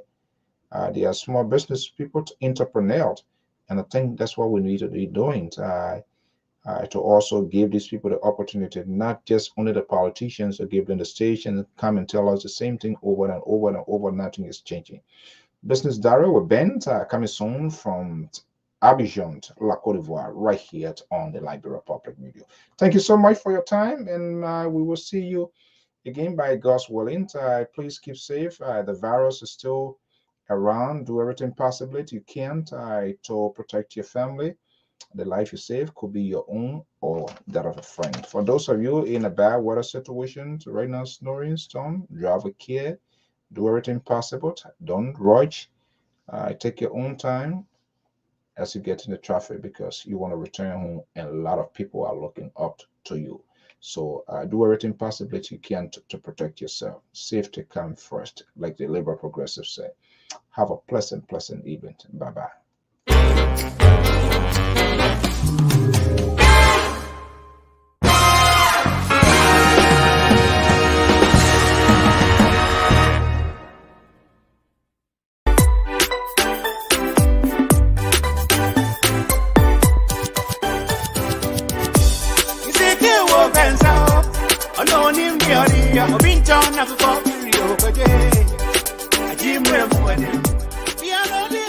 Welcome to Fiber Queen off of Woodland. Everyone that's looking for a nice African for wedding, whatever fiber you need, you can just come over here. You have all this nice stuff. If you need ashebi, you guys can come over here for baby shower, for wedding. You guys are welcome. She have really nice stuff. You can see all over there, all those men over here. You don't have to go to the theater and then Nicole will be telling you all kind of stories. You can just come here. They're already made. And for ladies, you can just look for whatever fiber you're looking for and match it for the men. And, your husband already have a shirt made. You can get stuff for your kids. You can get stuff for the whole family. We have African slippers and ashebi hair ties all over. We have different kinds of lists and everything. So you guys are welcome, okay? It's really nice. It's Fiber Queen on 6695 off of Woodland. 6625 Woodland Avenue, okay? So you guys are welcome, welcome, welcome, welcome. You have nice stuff here for ladies, for men, for kids, and for everybody. Ladies and gentlemen, your attention please. Fabric Queen of Philadelphia. Fabric Queen of Philadelphia is 100% African-owned business. At Fabric Queen, we are specialized in high-quality wax product, Swiss lace, jewelry, and beauty products that will make you shine like the queen of fabrics. We are located at 6625 on Woodlands Avenue, 10 Philadelphia. Telephone number 215-800-0228. Tell the management of Fabrics Queens in Philadelphia is Zean Soe of the Liberia Public Radio gives you this message. Tell all Akwaba.